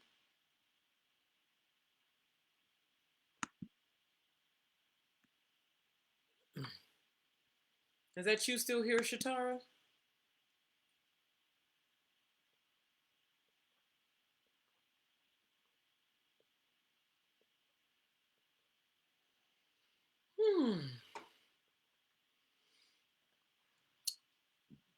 Lady T said, having to reparent yourself and what that looks like. Yes. So that's a pretty common topic, Lady T. The abuse of narcissism. That's a very popular topic. How everything just goes back to normal after a crisis. Yes. That's that. That's a topic. That's not in the world, Hawaii, Ghana, this. Yes, true. Yeah, it is. And it never really goes back to normal, right? That's a whole other conversation.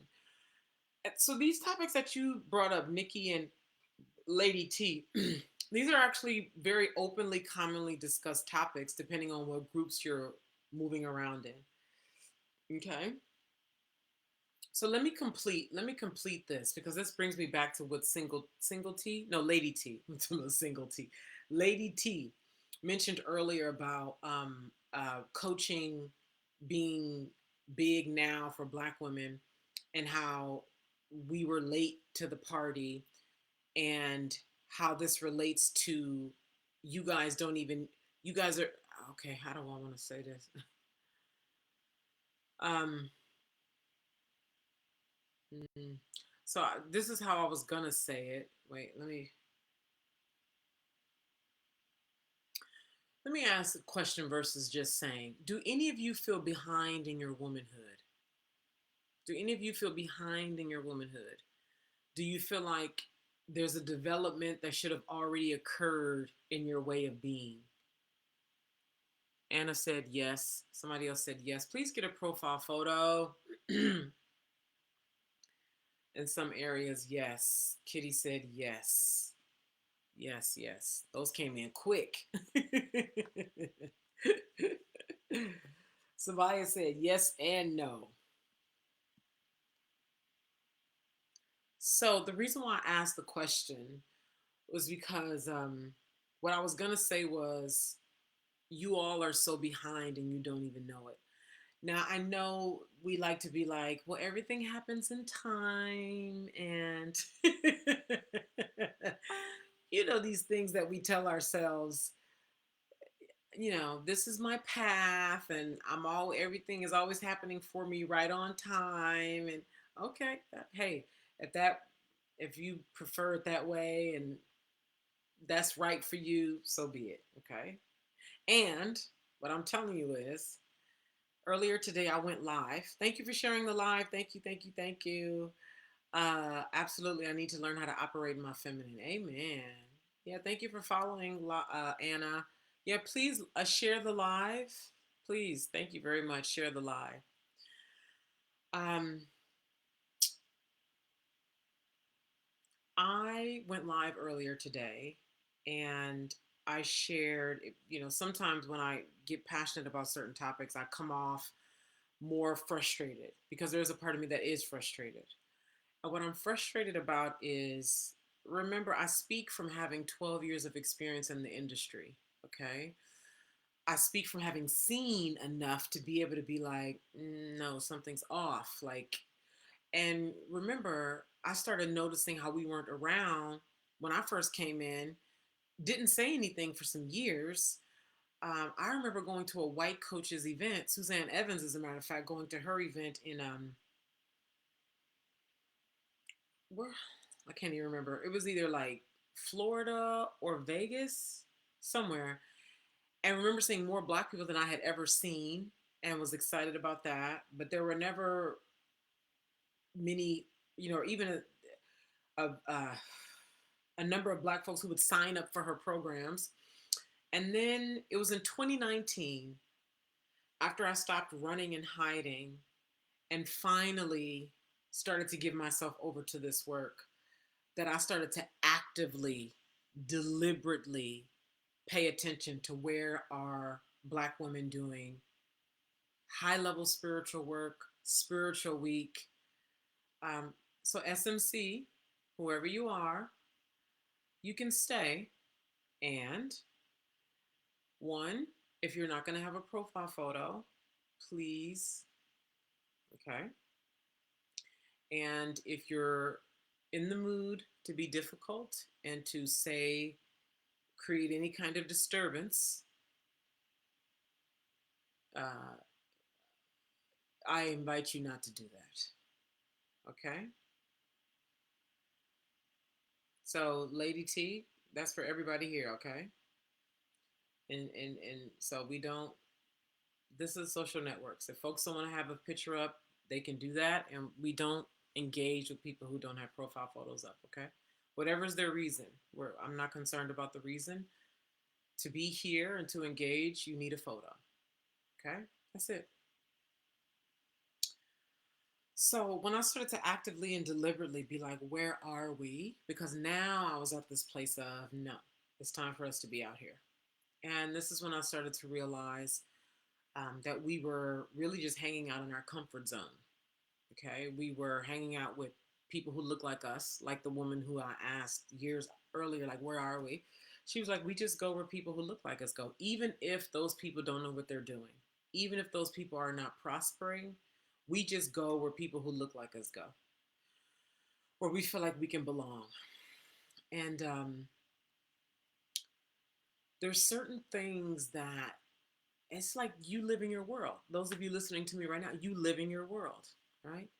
And even if you are reading, you're looking at content online, you're expanding your worldview as a voyeur, looking at other people's content, and you know, however you may be participating other people's, you still are in your world, making your choices, how you see life, etc. And me living similarly, I just really didn't realize, one, I wasn't quite ready to take full responsibility to even be like, it's time, and to really stand on that. That's one part. Another part is I was just very ignorant and naive to the fact that we really don't know. And I didn't realize how much we don't know. And when I say don't know, what do I mean? We don't realize how out of power we are. We don't realize how much of our upbringing is affecting who we are today. We don't realize that there's a deliberate focusing on the cultivation of self that's necessary, that is not random, that if you don't plan for 45 years old, you just don't know what 45 years old is going to look like. If you don't plan for shit, I don't know how old you are. Let's say you already are 45. If you haven't planned so far, what is 50 going to look like? Are you 30? What is 35 going to look like if you're not planning? And your planning is going to be based on how you see yourself, how you feel. So if your little girl is running the show, the one that I said earlier that's hurt and that's like, no, and you still sort of are looking for somebody to save you, if she's running the show, when you get to 40, you're still going to be like a little girl. So that means you're probably not going to be making the money you want to make. You're not going to be living where you want to live. You are not going to be living the extraordinary life. Is that okay with you? Is that okay with you?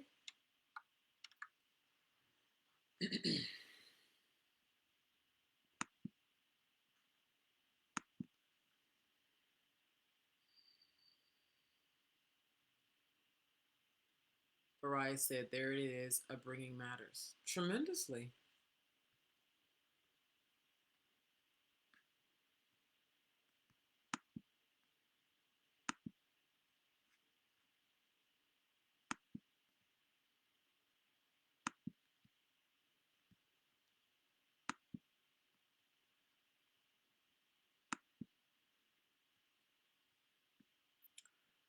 So when I asked you some moments ago, do any of you feel behind? It's because it's so normal for melanin dominant men and women to be behind.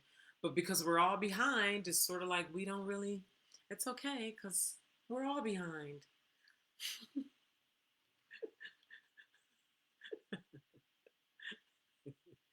And it's not until you start wanting more, until you start doing the footwork.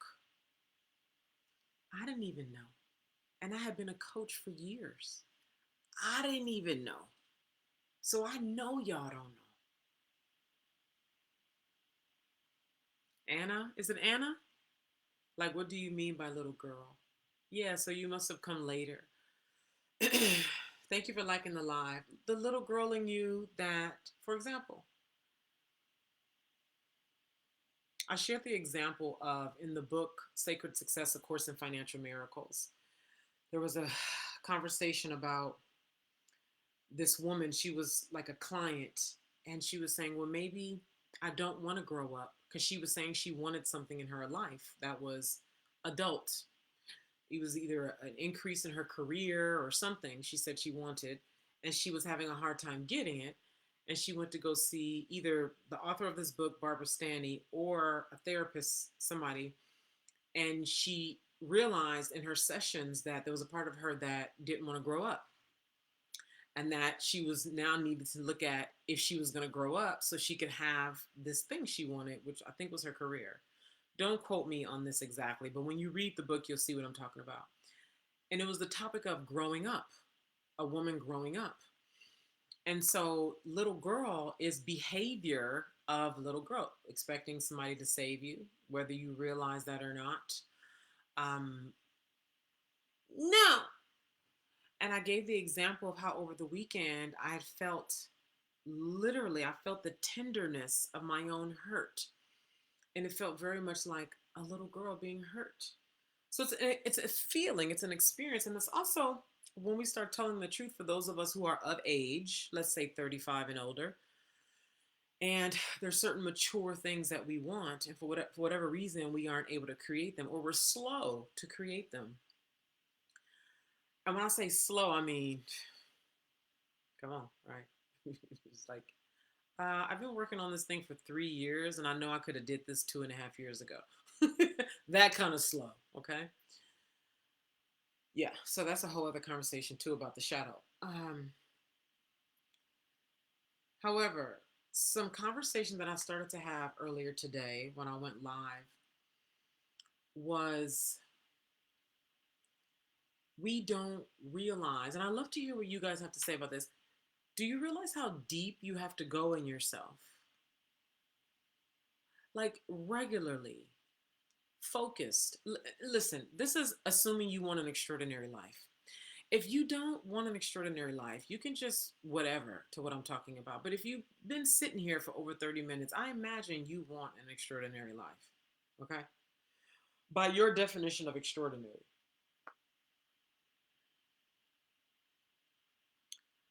I started to talk about earlier today. Do you realize how deep you need to go? And do you know what it looks like to work on yourself? Do you know what it looks like to work on yourself?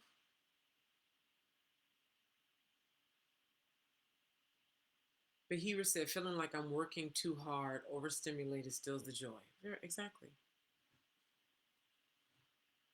Oh, thank you. You're right. I just noticed that page. 10,000 likes. Hey. I managed to accomplish an amazing life. Just a little girl sabotages it at times. Okay. Do you think it's possible at 26? Do I think what is possible? An extraordinary life? Yes. If you meant something else, please clarify for me. Um,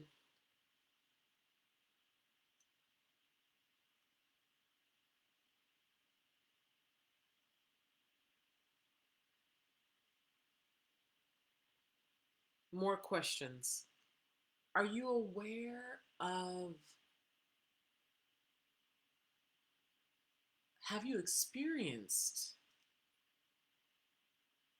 the way your self confidence increases when you are vulnerable with the right people? They witness and reflect back, and how that strengthens your will, your fortitude, and your self confidence. Like these kinds of things.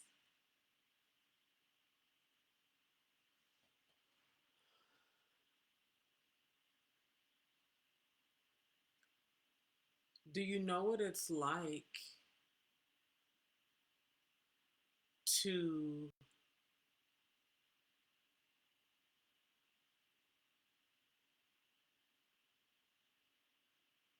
engage as a lifestyle, not just one time, but let's say for a year you dedicate, at minimum a year, to doing things that your ego says no to, but your soul and your deep high self says yes to. Doing that for a whole year. Can you see that? So your ego is like, no. So fear is like, no. Oh my God, you got 27 reasons, 27,000 reasons why no. But your deepest, highest self is like, do it. Do it. And your high self doesn't even talk like that. Or does it? But typically your high self is just so clean and smooth. It's just,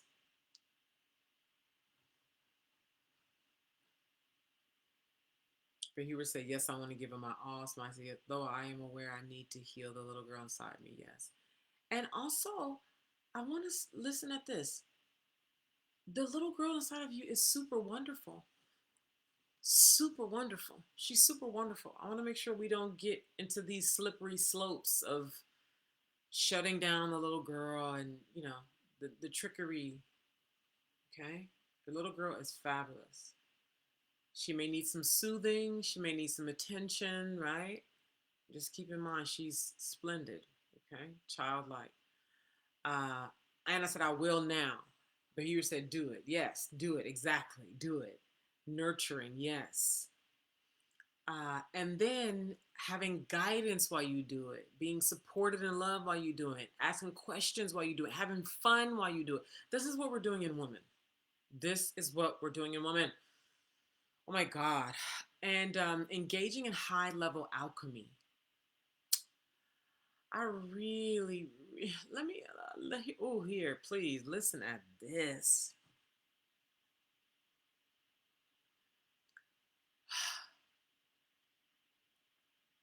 How many here identify as black sheep, like for real black sheep? Not like trauma response, like you're an introvert because, right?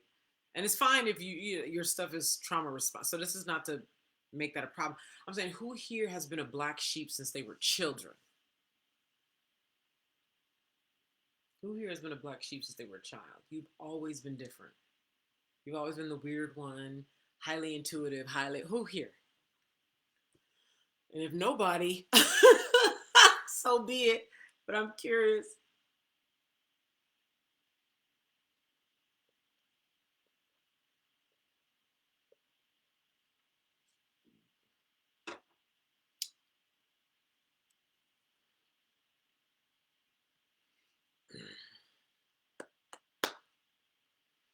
Is that four folks? One, two, three, four. Is that four folks who said they've always been a black sheep? Anybody else? Okay. So me too. Okay. I, I if you've been here, we got a fifth. If you've been watching me for a while, you know a lot about my history, and then I've shared some here today. What does that mean to you? I'd be curious to hear. The golden child until I wasn't. What does that mean to you, Bahira? Um, uh, when you say that, I have no idea what you mean, but a part of me feels that too, with my own just feeling about it. Um, Black sheep typically comes when we get older. Okay. Um,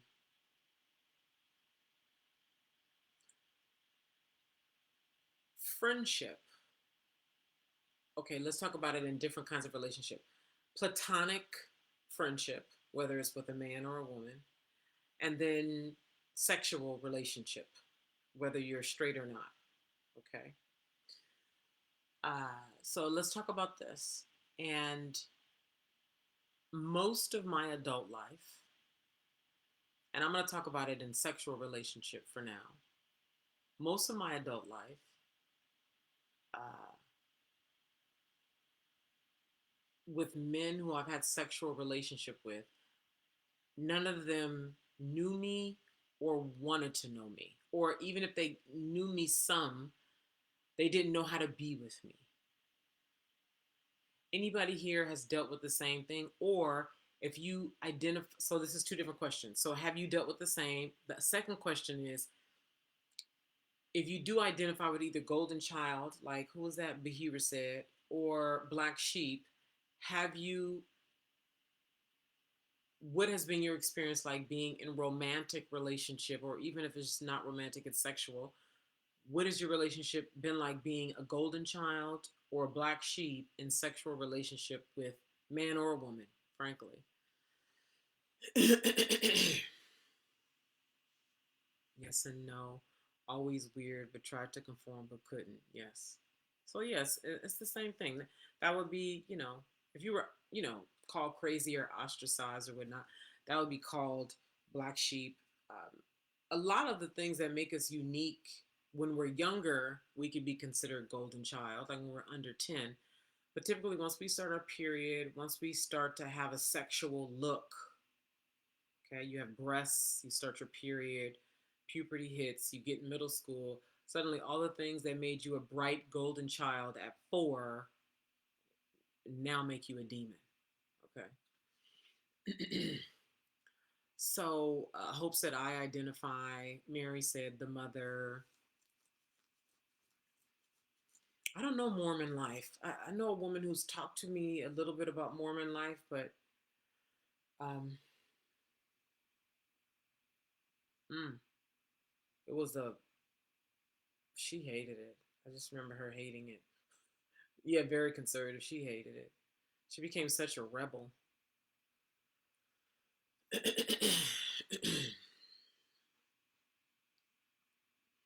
Anybody here want to share? Um, what about the mother, Mary?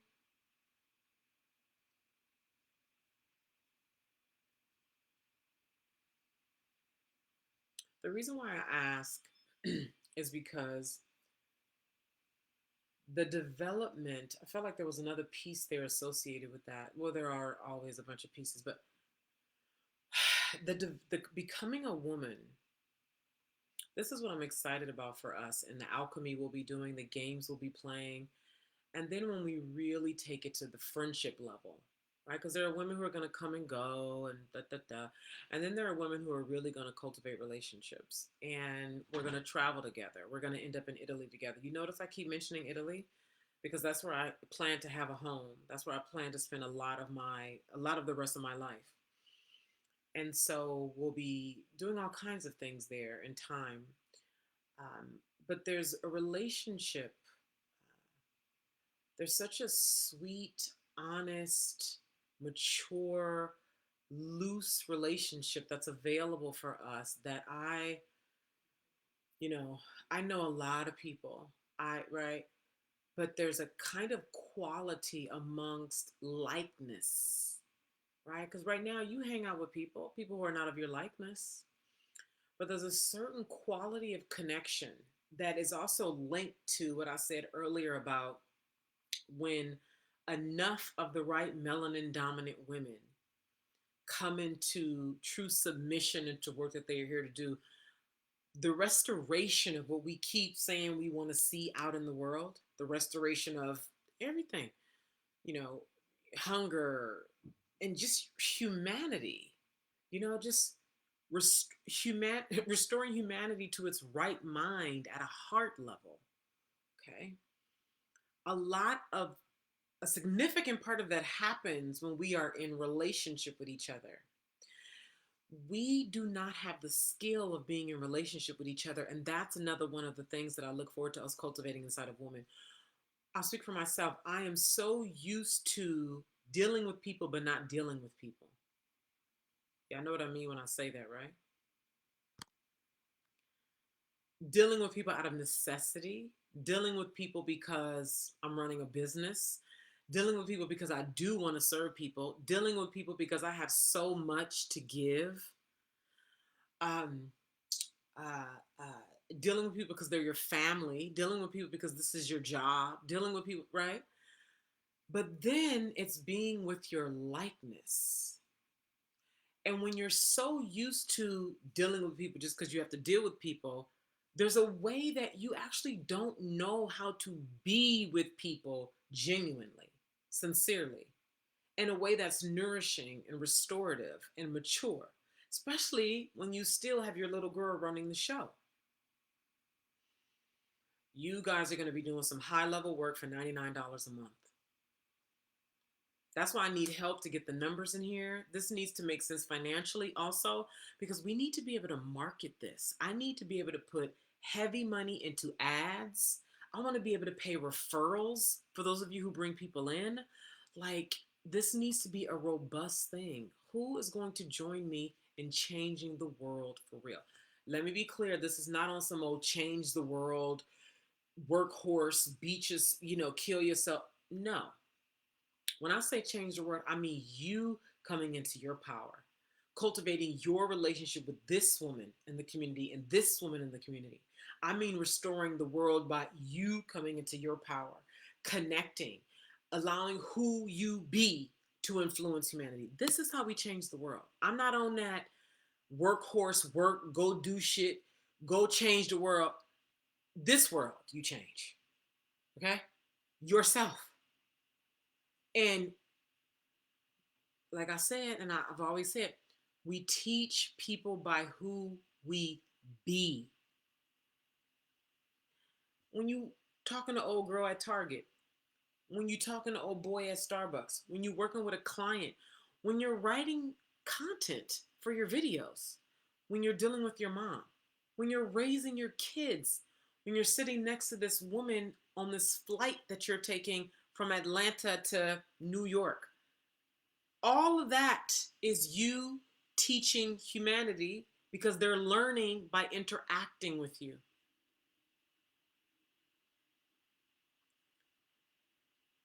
Being true in front of each other, being loving toward one another, learning how to deal with the sensitivity of another woman. How many of you know how to deal with the sensitivity, particularly of a golden child, of a black sheep, of someone who has endured a lot of trauma? Thank you for sharing the live stream. Particularly a black sheep who has endured a lot of trauma, a golden child who has endured a lot of trauma, and now they're looking to restore their connection with their likeness. How many of us have the skill of doing that? How many of us have the skill of feeling uh, hurt, of feeling um, raw? Like, you know, you feel emotionally raw and you're around people who are witnessing you. Like, this is what we're doing. And there's certain elements of it that happen offline that's extremely powerful. But even online, I'm gonna tell you, there was a part of me that didn't want to do this. There's a part of me that didn't want to launch this community for a few reasons. One, it's like these women don't even know what they don't know, first of all. They don't know what they don't know. And when you are, let me ask you this: how do you feel about coaching and mentoring women to grow up? And growing up, how do you feel? Just imagine the level of resistance, the level of it, how many of you are raising children? And when you, like right now, we're teaching my niece potty training. Oh my God. Like, don't you want to like not shit on yourself anymore? I said to her, was it yesterday or the day? I said, Braxton.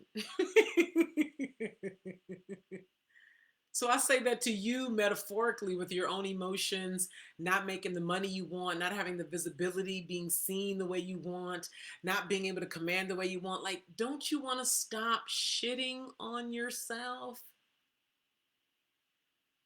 Don't you want to not stink anymore? Like you're stinking up the house, Braxton. Because she resists sitting on the pot. Like, you're resisting. Okay. So then it's like, yes, exactly. Caitlin said, hella compassion, empathy, tremendous amounts, especially when I'm talking about affecting millions. I'm talking about a much bigger game, a game I've never played before. And I feel like so much of what I've done, remember I've talked here about how I was like, part of me running from my power for them 2 years was like, I don't want the fuck, I don't want to deal with the fuck shit of other people.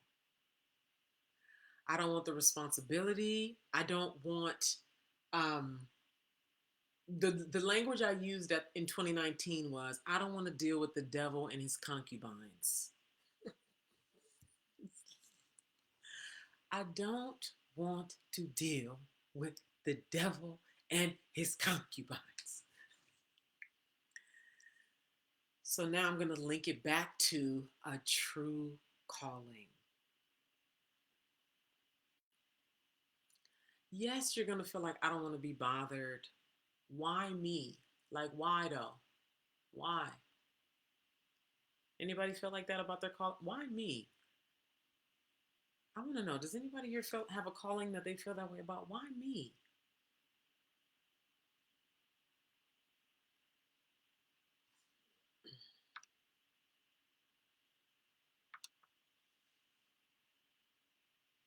Hi, Mia.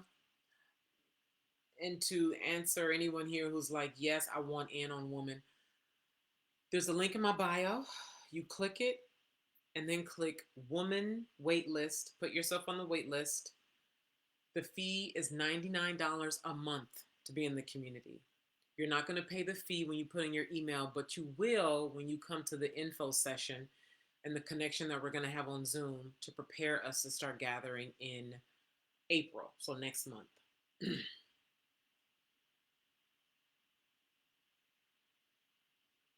Hope said I used to, then I understood why me. Well, you want to share with us why me?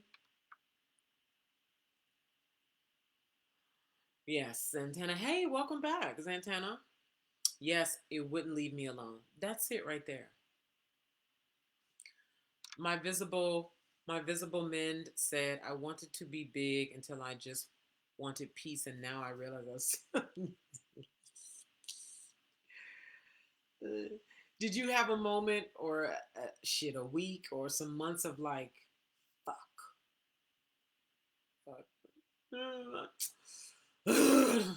I know, but like you got to work it through. And see, here's another thing. So first of all, answer that question, my visible, right? Because for me, it took me so long because there was nobody in my world. This is what I mean by we're so used to just being scattered and doing it by ourselves. And well, we see everybody else sort of, even though we don't actually see it, everybody else sort of silently suffers and wastes a good 15 years of their life. And then plus we can't reflect back to ourselves. We're living by ourselves in our world, and we don't see ourselves until we are in connection, close connection with other people. And then it's like, fuck. So then, like, I was listening to Brenda Burchard this morning and last night and the night before. Awesome guy. And he talked about how people would be like down for 3 months when if they were in part of a network that was really there for them, they could get through something in 3 hours or 3 days versus 3 weeks. Then he did the math. He was like, so just imagine if it takes you 3 weeks, 3 months, 3 years to recover, and then you multiply that over a decade. How many years, months, years of your life that you end up wasting all because you don't have people around you to hold you, for you to call, for you to go through the real shit when you becoming powerful. I mean, the real stuff. And when you start deliberately doing this work, the real stuff comes up a lot. See, when you're by yourself, a little bit of a tangent here. When you're by yourself doing your healing work, your transformational work, your visibility work, your alchemy, your everything that you're doing is just you.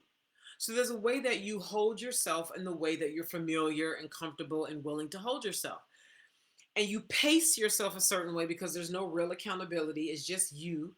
Then when you get around other people where there's a structure, there's an order, you getting feedback, other people are involved, there's a way that and you're deliberate about it, like I'm making the intention to do boom in this community with these people on this time.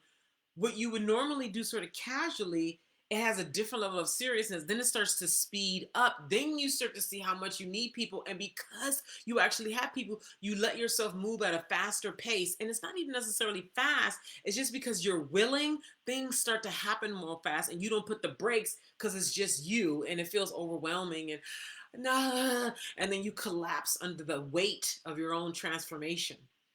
Is this making sense? Yeah. So back to who said something about it wouldn't let me go. That's how this. You know how long I've been thinking about this community. First of all, I started a community in 2021, and then I let it go. I was like, we're done here. Move on. And there was a real yesness to that, and we need a long term community. Like the same shit that was going on then is going on now. And like the growth that could have happened if we would have kept that community going.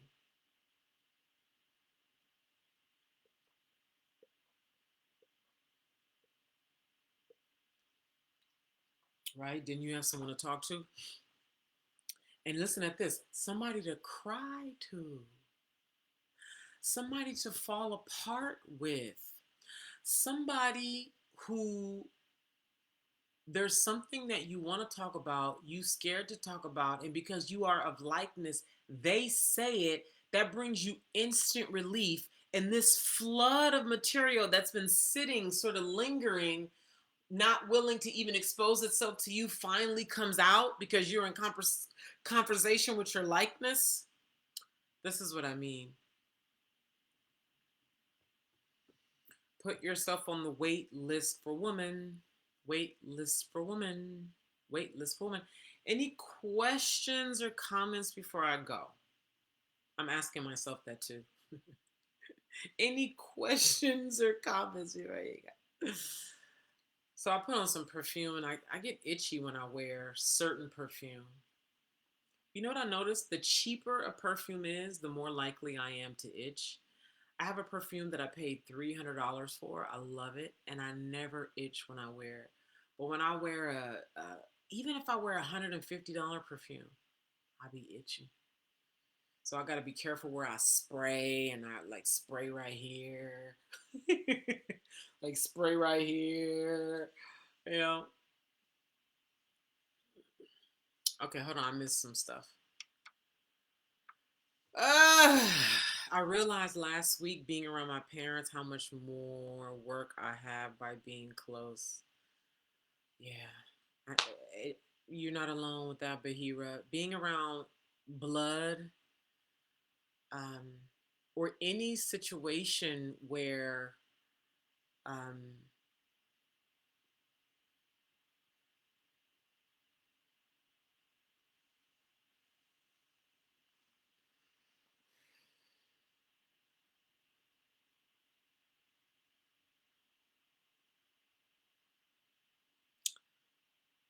I could go deep off into something, but I won't right now. Sure, because why not? The gift is for me to share. Yes.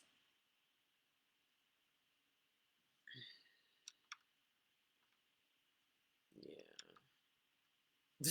Hey, Sandy. B, your name is new to me. Are you new here? Yeah, that's one. That's a good way to look at it too. Support while rebirthing. Exactly. And also building your network.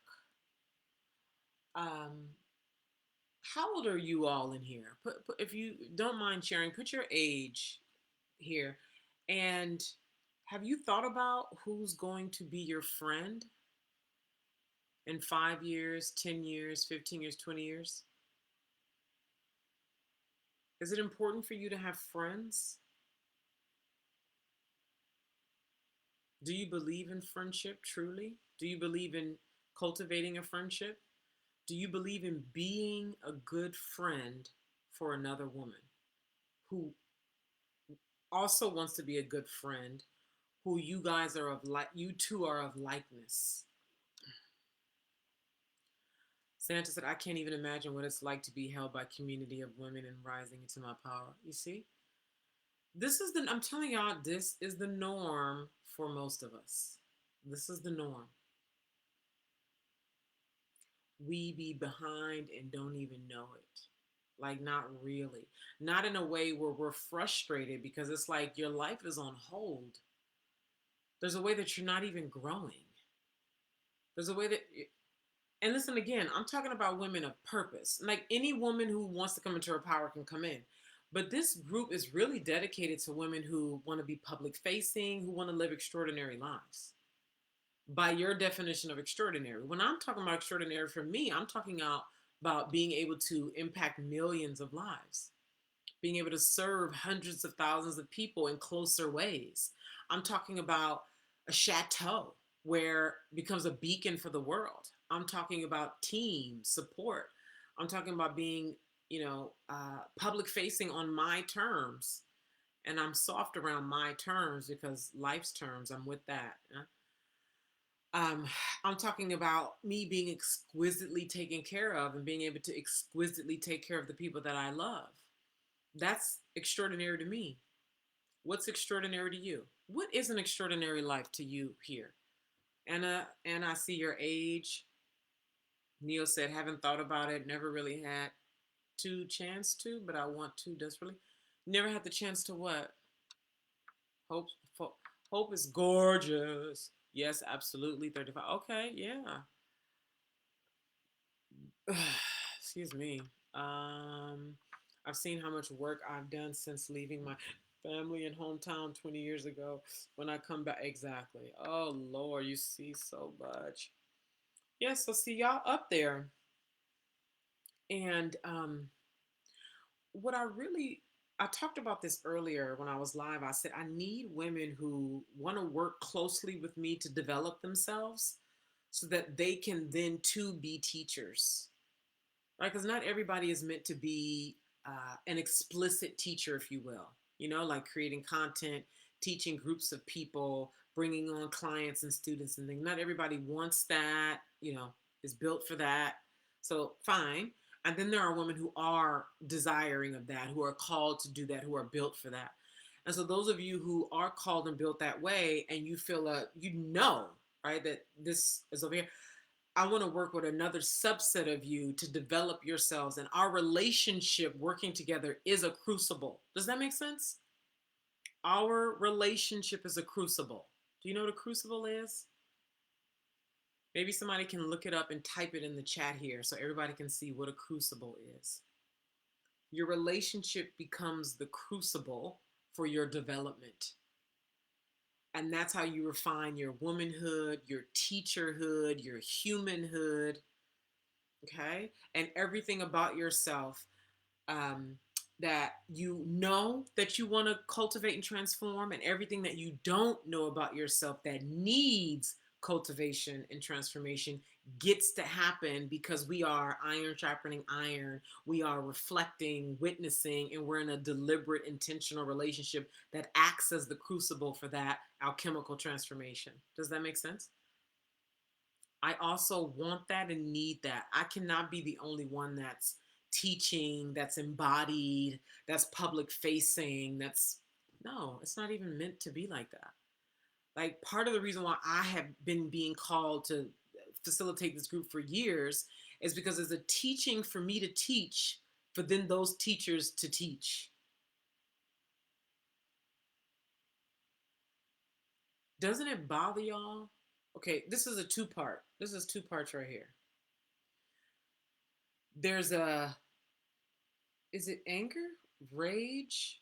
Really, if you bring it all the way down, is sadness. So let's not even talk about it in duality. Let's talk about it as a vertical. Let's talk about it as vertical. Okay. So anger. Let's start at anger, which is an active emotion. Okay. Rage, anger, active emotions. Then everything beneath that is just going lower in frequency. Okay. Sadness,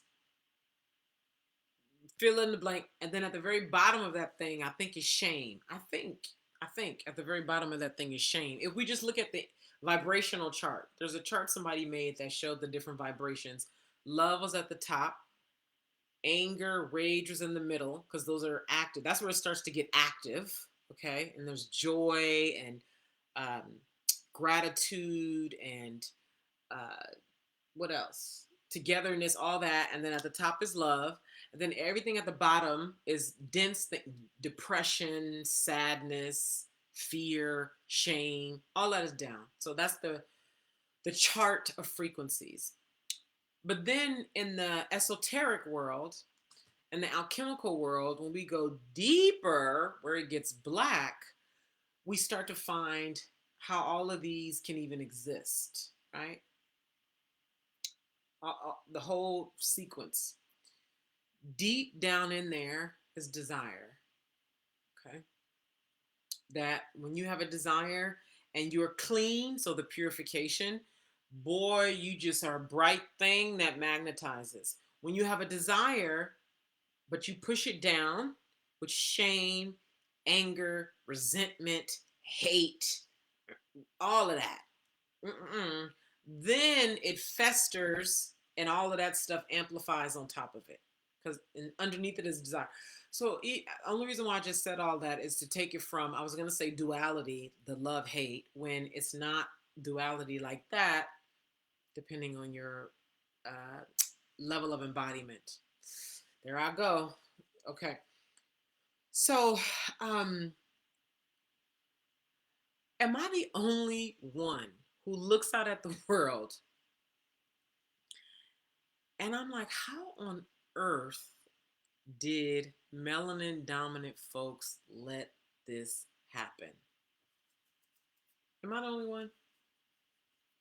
Like, when you look at the collective state of melanin dominant folk, collective around the world, even if you're just looking out on the internet, you're looking at BBC, you're looking at different, groups in different countries around the world, melanin, where melanin dominant folks live.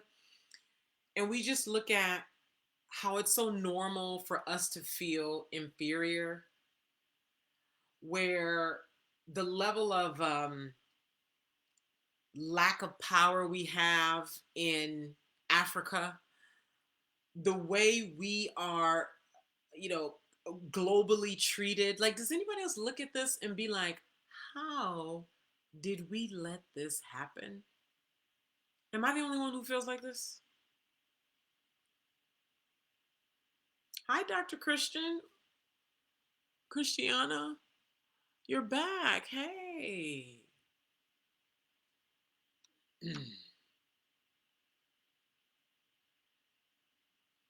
Oh, thank you for putting Crucible. Crucible cauldron, huh? A place or situation that forces people to change or make difficult decisions. It's not, it doesn't force because you choose to be there. Like we would choose to be here. There's no force.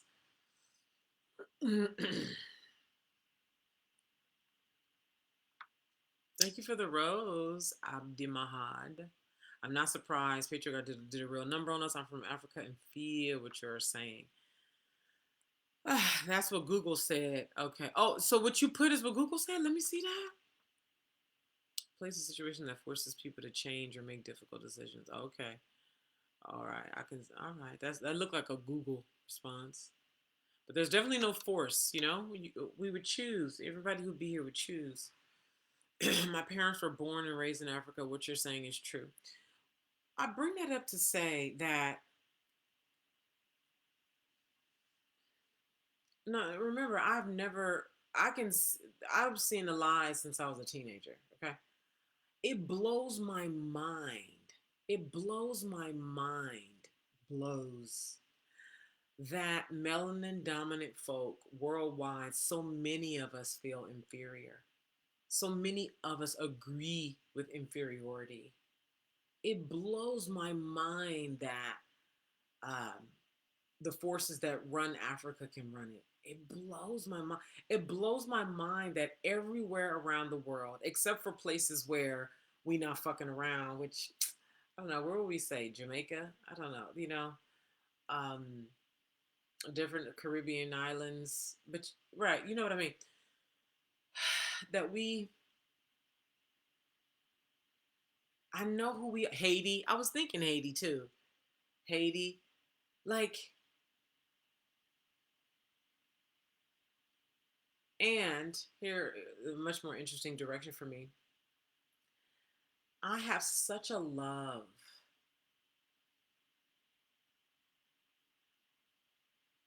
and the love stems from the inside. I know who I am. See, and this is another thing that happens when you grow up. I know there's so much more for me to say about why grow up, what does it look like to grow up, the benefits of growing up, the cost of growing up, etc. And what can I say simply about that? Growing up is like it's a giving birth. If you've never given birth to a child, then maybe there's no connection there. Um, but it hurts. There will be feeling of sacrifice. It's uncomfortable. There will be a natural detachment from things that you may currently be attached to. You will lose things. These are the prices you will pay, losing things. The benefits are deep personal satisfaction, being able to have those things that you like other people can have, or things that you are working on or have been working on. Um, Otherworldly experiences, those really like heaven on earth type of experiences. These are some of the benefits of growing up.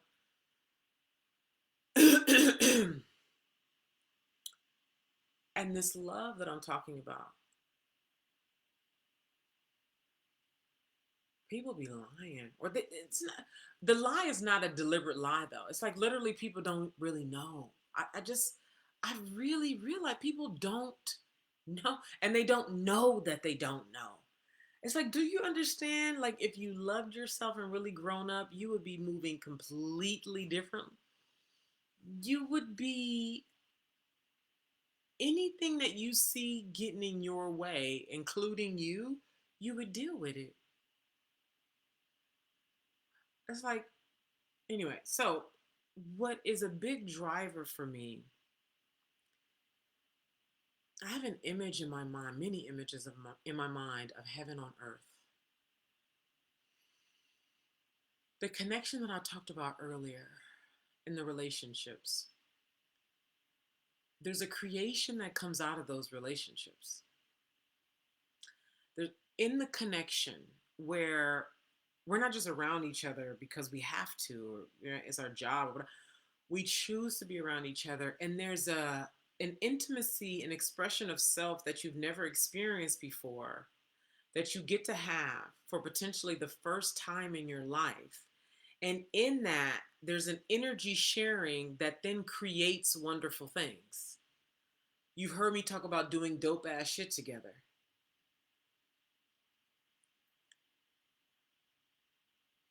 And this tapestry of love that I saw, one of the things that I saw when I saw it in 2017 that I was terrified of was the way we start to shift things when we are in this love.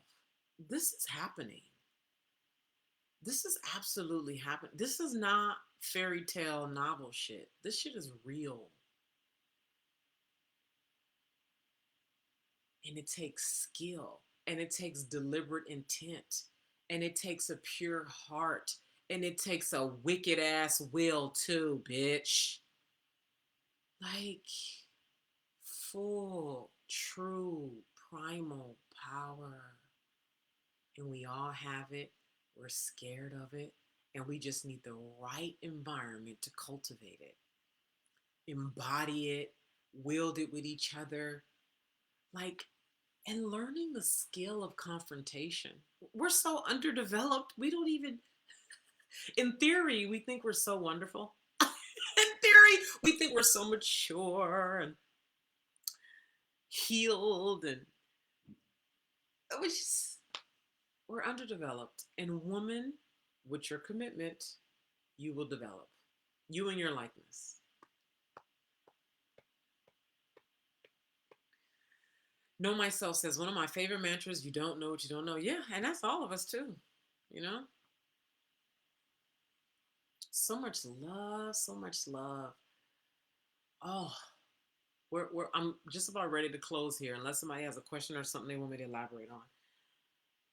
Was it Miriam Williamson? And maybe one of you all know verbatim. It was something like, you don't, you can't love someone until you know their darkness. Something like that. Y'all know what I'm talking about? Anybody know that quote? And anybody know it more verbatim than I? I might have to Google it real quick. Hi, Jennifer. The stitch video you posted today, realizing I'm afraid to be seen, and has a lot to do with my mom. Oh, it's a thing, Jennifer. And I just want to share, woman is for all women.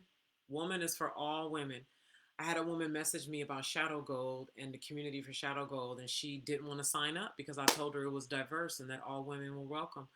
So if you only want to be a part of something, if it's only Black people, then this community is not for you.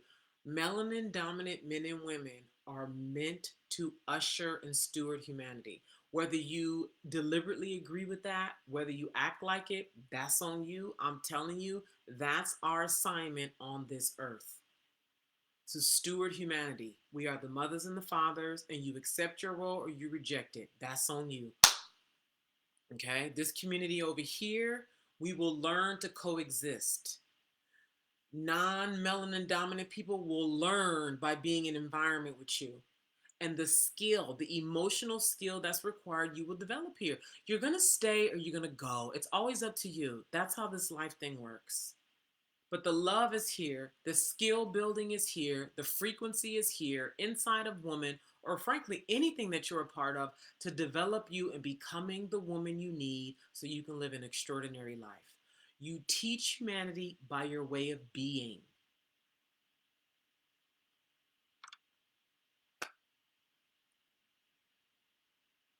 Reminder 365 a day. Do it, girl. Do it, girl. Neo said, I'm 42 and I struggle deeply with confrontation.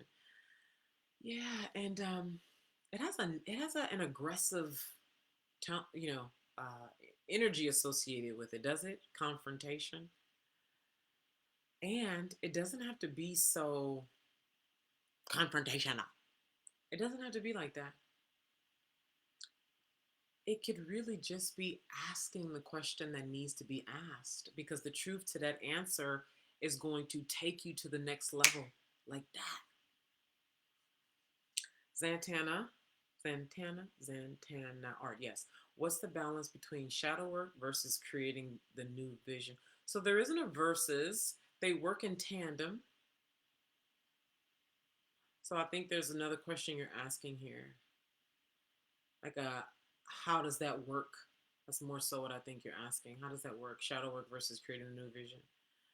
What I'll say to that is, as you start to really bring light to shadow parts of yourself, which is going to happen in a variety of ways, the enjoyment of taboo things, right?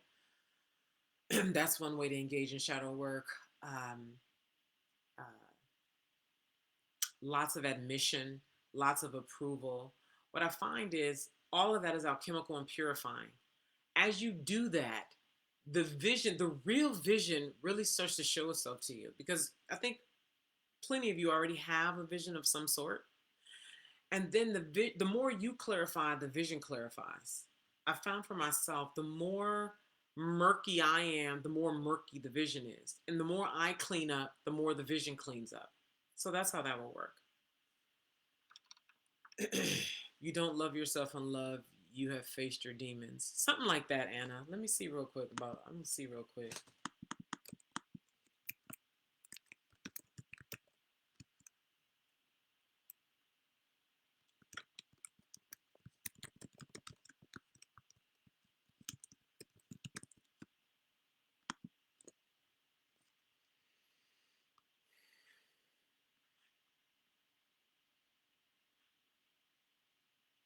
Here it is. Until we've seen someone's darkness, we don't really know them. Until we've forgiven them, their darkness. Wait. Oh, here we go. Until we've seen someone's darkness, we don't really know them. Until we've forgiven their darkness, we don't really know what love is. This is what we're doing inside of Woman, ladies. This is not some women's group. This is grown woman work. Some of you will leave. Some of you will want to leave. And some of you will leave, gather yourself, and want to come back. Some of you will have your experience. You're not going to leave, but the growing up that you want, that your soul wants, that your calling wants, happens in the group. And then you come up and out and you're able to tell your story to everybody else in the group. Like, this is what we need. This is when I asked the question earlier about how many of y'all feel behind. Yeah, you feel behind because you haven't done this work that has you, I was going to say, be less of the watcher. And it's not that you're not watching anymore. It's just that you take another seat in your life. You take a seat of authority. Almost named it authority instead of woman.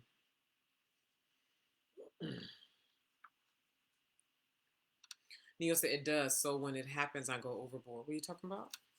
By your way of being, yes.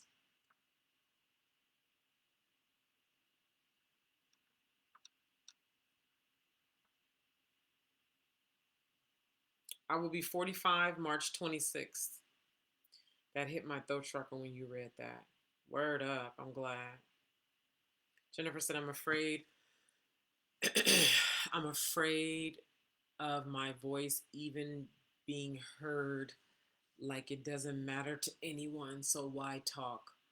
Well, it doesn't matter to a lot of people, and then it does matter to a lot of people. That's the truth for all of us. Yes, happy birthday month is accurate, darling.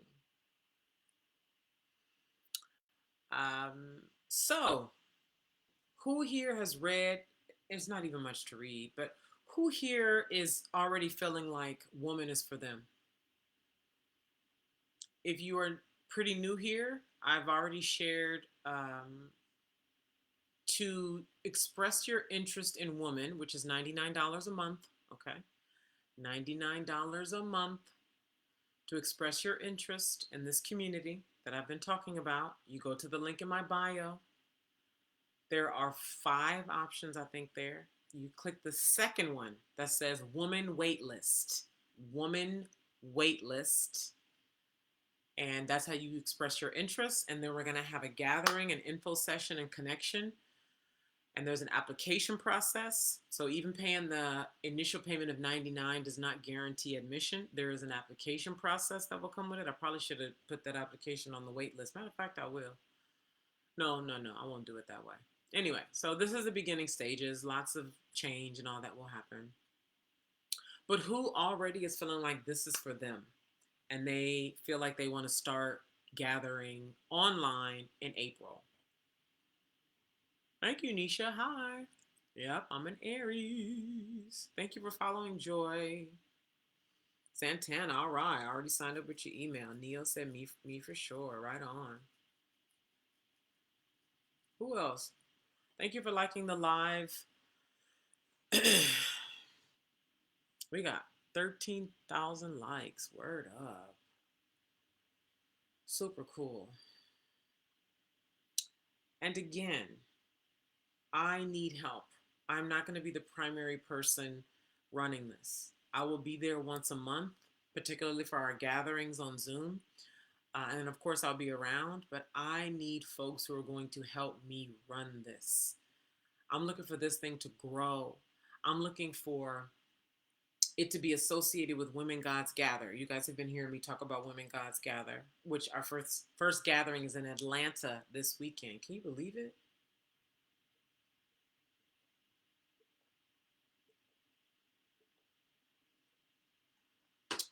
I want to remind you to get these 2 books.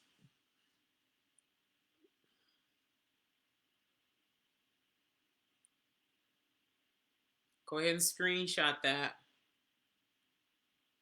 Screenshot, screenshot, screenshot.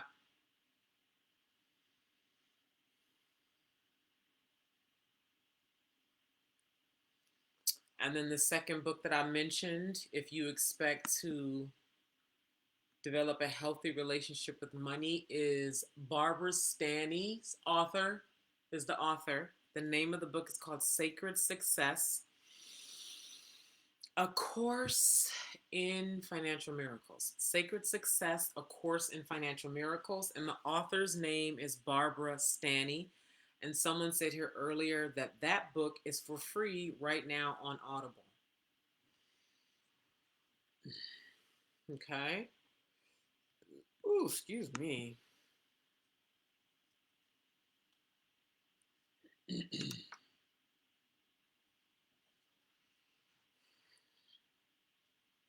All right, Neil, you let me know. Show me your seriousness. Uh each one. Each one. What's your actual name? I've seen your name here quite a few times. I purchased at the coffee shop over the weekend. This live showed me what. And when I saw Hope, I immediately was like, is that the Hope? I don't know if you heard me earlier. I was like, Hope, is that you from this week, past weekend, or whenever that was? I've been manifesting freedom and was fired on Friday. Don't you love when that happens? Oh God, girl, fast, okay? Okay, thank you. Thank you. My power is working. Word up. Ah! So I would love to help however I can.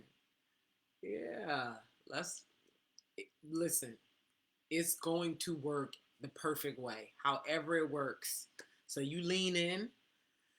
I told y'all I want specific teachers. The ideal help is because I don't want to be the one doing all the teaching.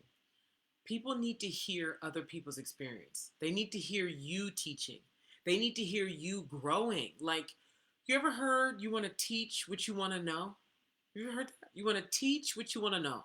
So it's not about having it all together, having it all figured out. You start teaching now.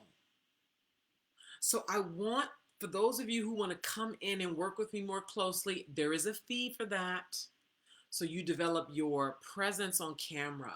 You prepare yourself for visibility, like really commanding attention online. I want to work with those of you who want to work with me like that, so you can show up and also be faces for being woman, for this togetherness, for this power, for this raw, divine, feminine, primal power that I keep talking about.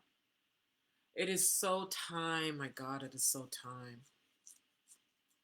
Again, Dame Dash said on Diary of a CEO, and you can go look for it. If you just go to YouTube, type Diary of a CEO, Dame Dash, you'll see the interview. And it was a short, he didn't talk about this much, but basically he was saying that they started to have a conversation, I think, about mental health and therapy and all of that. And he was saying how shit always gets to black people late. And I'm saying melanin dominant from now on. Black still slips out, but melanin dominant. But he was talking about how shit always gets to us late, which is why so many of y'all feel behind. And then he talked about how when we actually start, he didn't say power, he used another term. I'm saying power. When we start actually doing this work that we're going to be doing in Woman, coming into our true authority, telling the fucking truth, stop being afraid of who we are, he said, we not going to be, we ain't going to be having it. Exactly, bitch. Because we don't fucking play. Girl, I'm not even concerned. I already know. And it ain't going to be on no, you know what I mean? It ain't going to be on none of that shit that y'all see out there when motherfuckers don't have no emotional development. They don't have no intent. They not clean. They not intentional. Motherfuckers going to be on their dime. And we going to be pure, and we going to be clean, and we going to have intention, and we going to mean it, and we going to be shifting the fucking collective. Bitch, yes or no? That's it. Show me. We don't even need to talk about it. I see y'all chatting it up. I love it. I love it. Child of the people. Okay. Right on. Keep it going. I don't know what y'all talking about, but keep it going. Hey, Mama Holistic. Thank you for following. Oh, it was called Hardly Initiated. Welcome, Nels. Hi, Nels. It's called Hardly Initiated. It's on YouTube.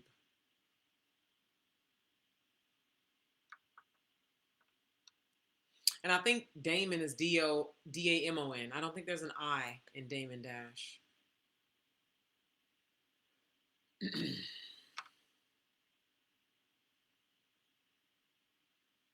Yeah, that's the name of it, Nels.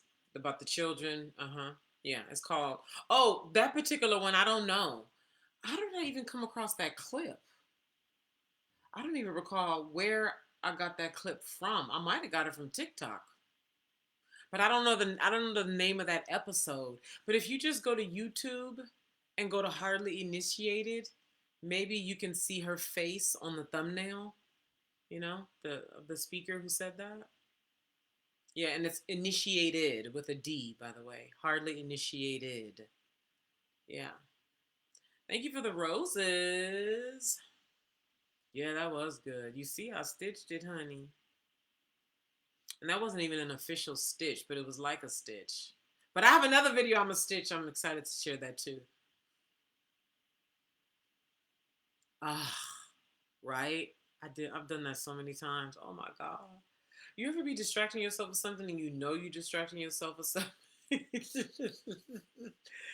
And you just, like you know what that does? First of all, I can laugh at it now, but you know what it did in the moment is it cuts away at your self-respect. That's what it does. It cuts away. And then you pay for that because it decreases your energy, it decreases your manifestation power. You become distracted. So that's the fucked up part about choosing the whatever path you would call that when you know what I mean?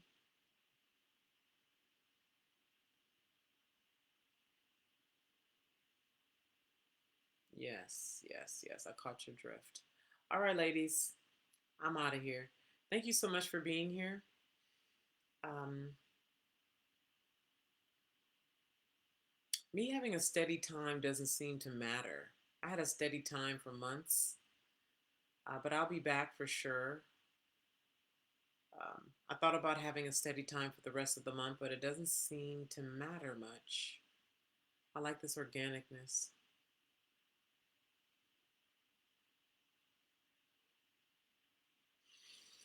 True. And when you get so far, when you get further into your development, Zantana, you won't even get social validation.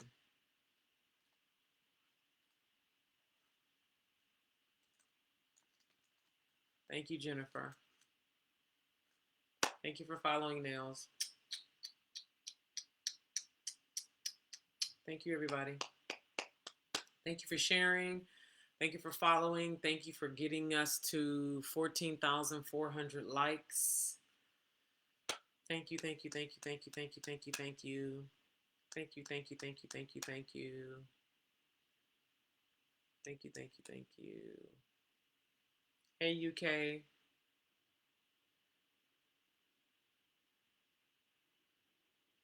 All right, I'm going to go lay down now.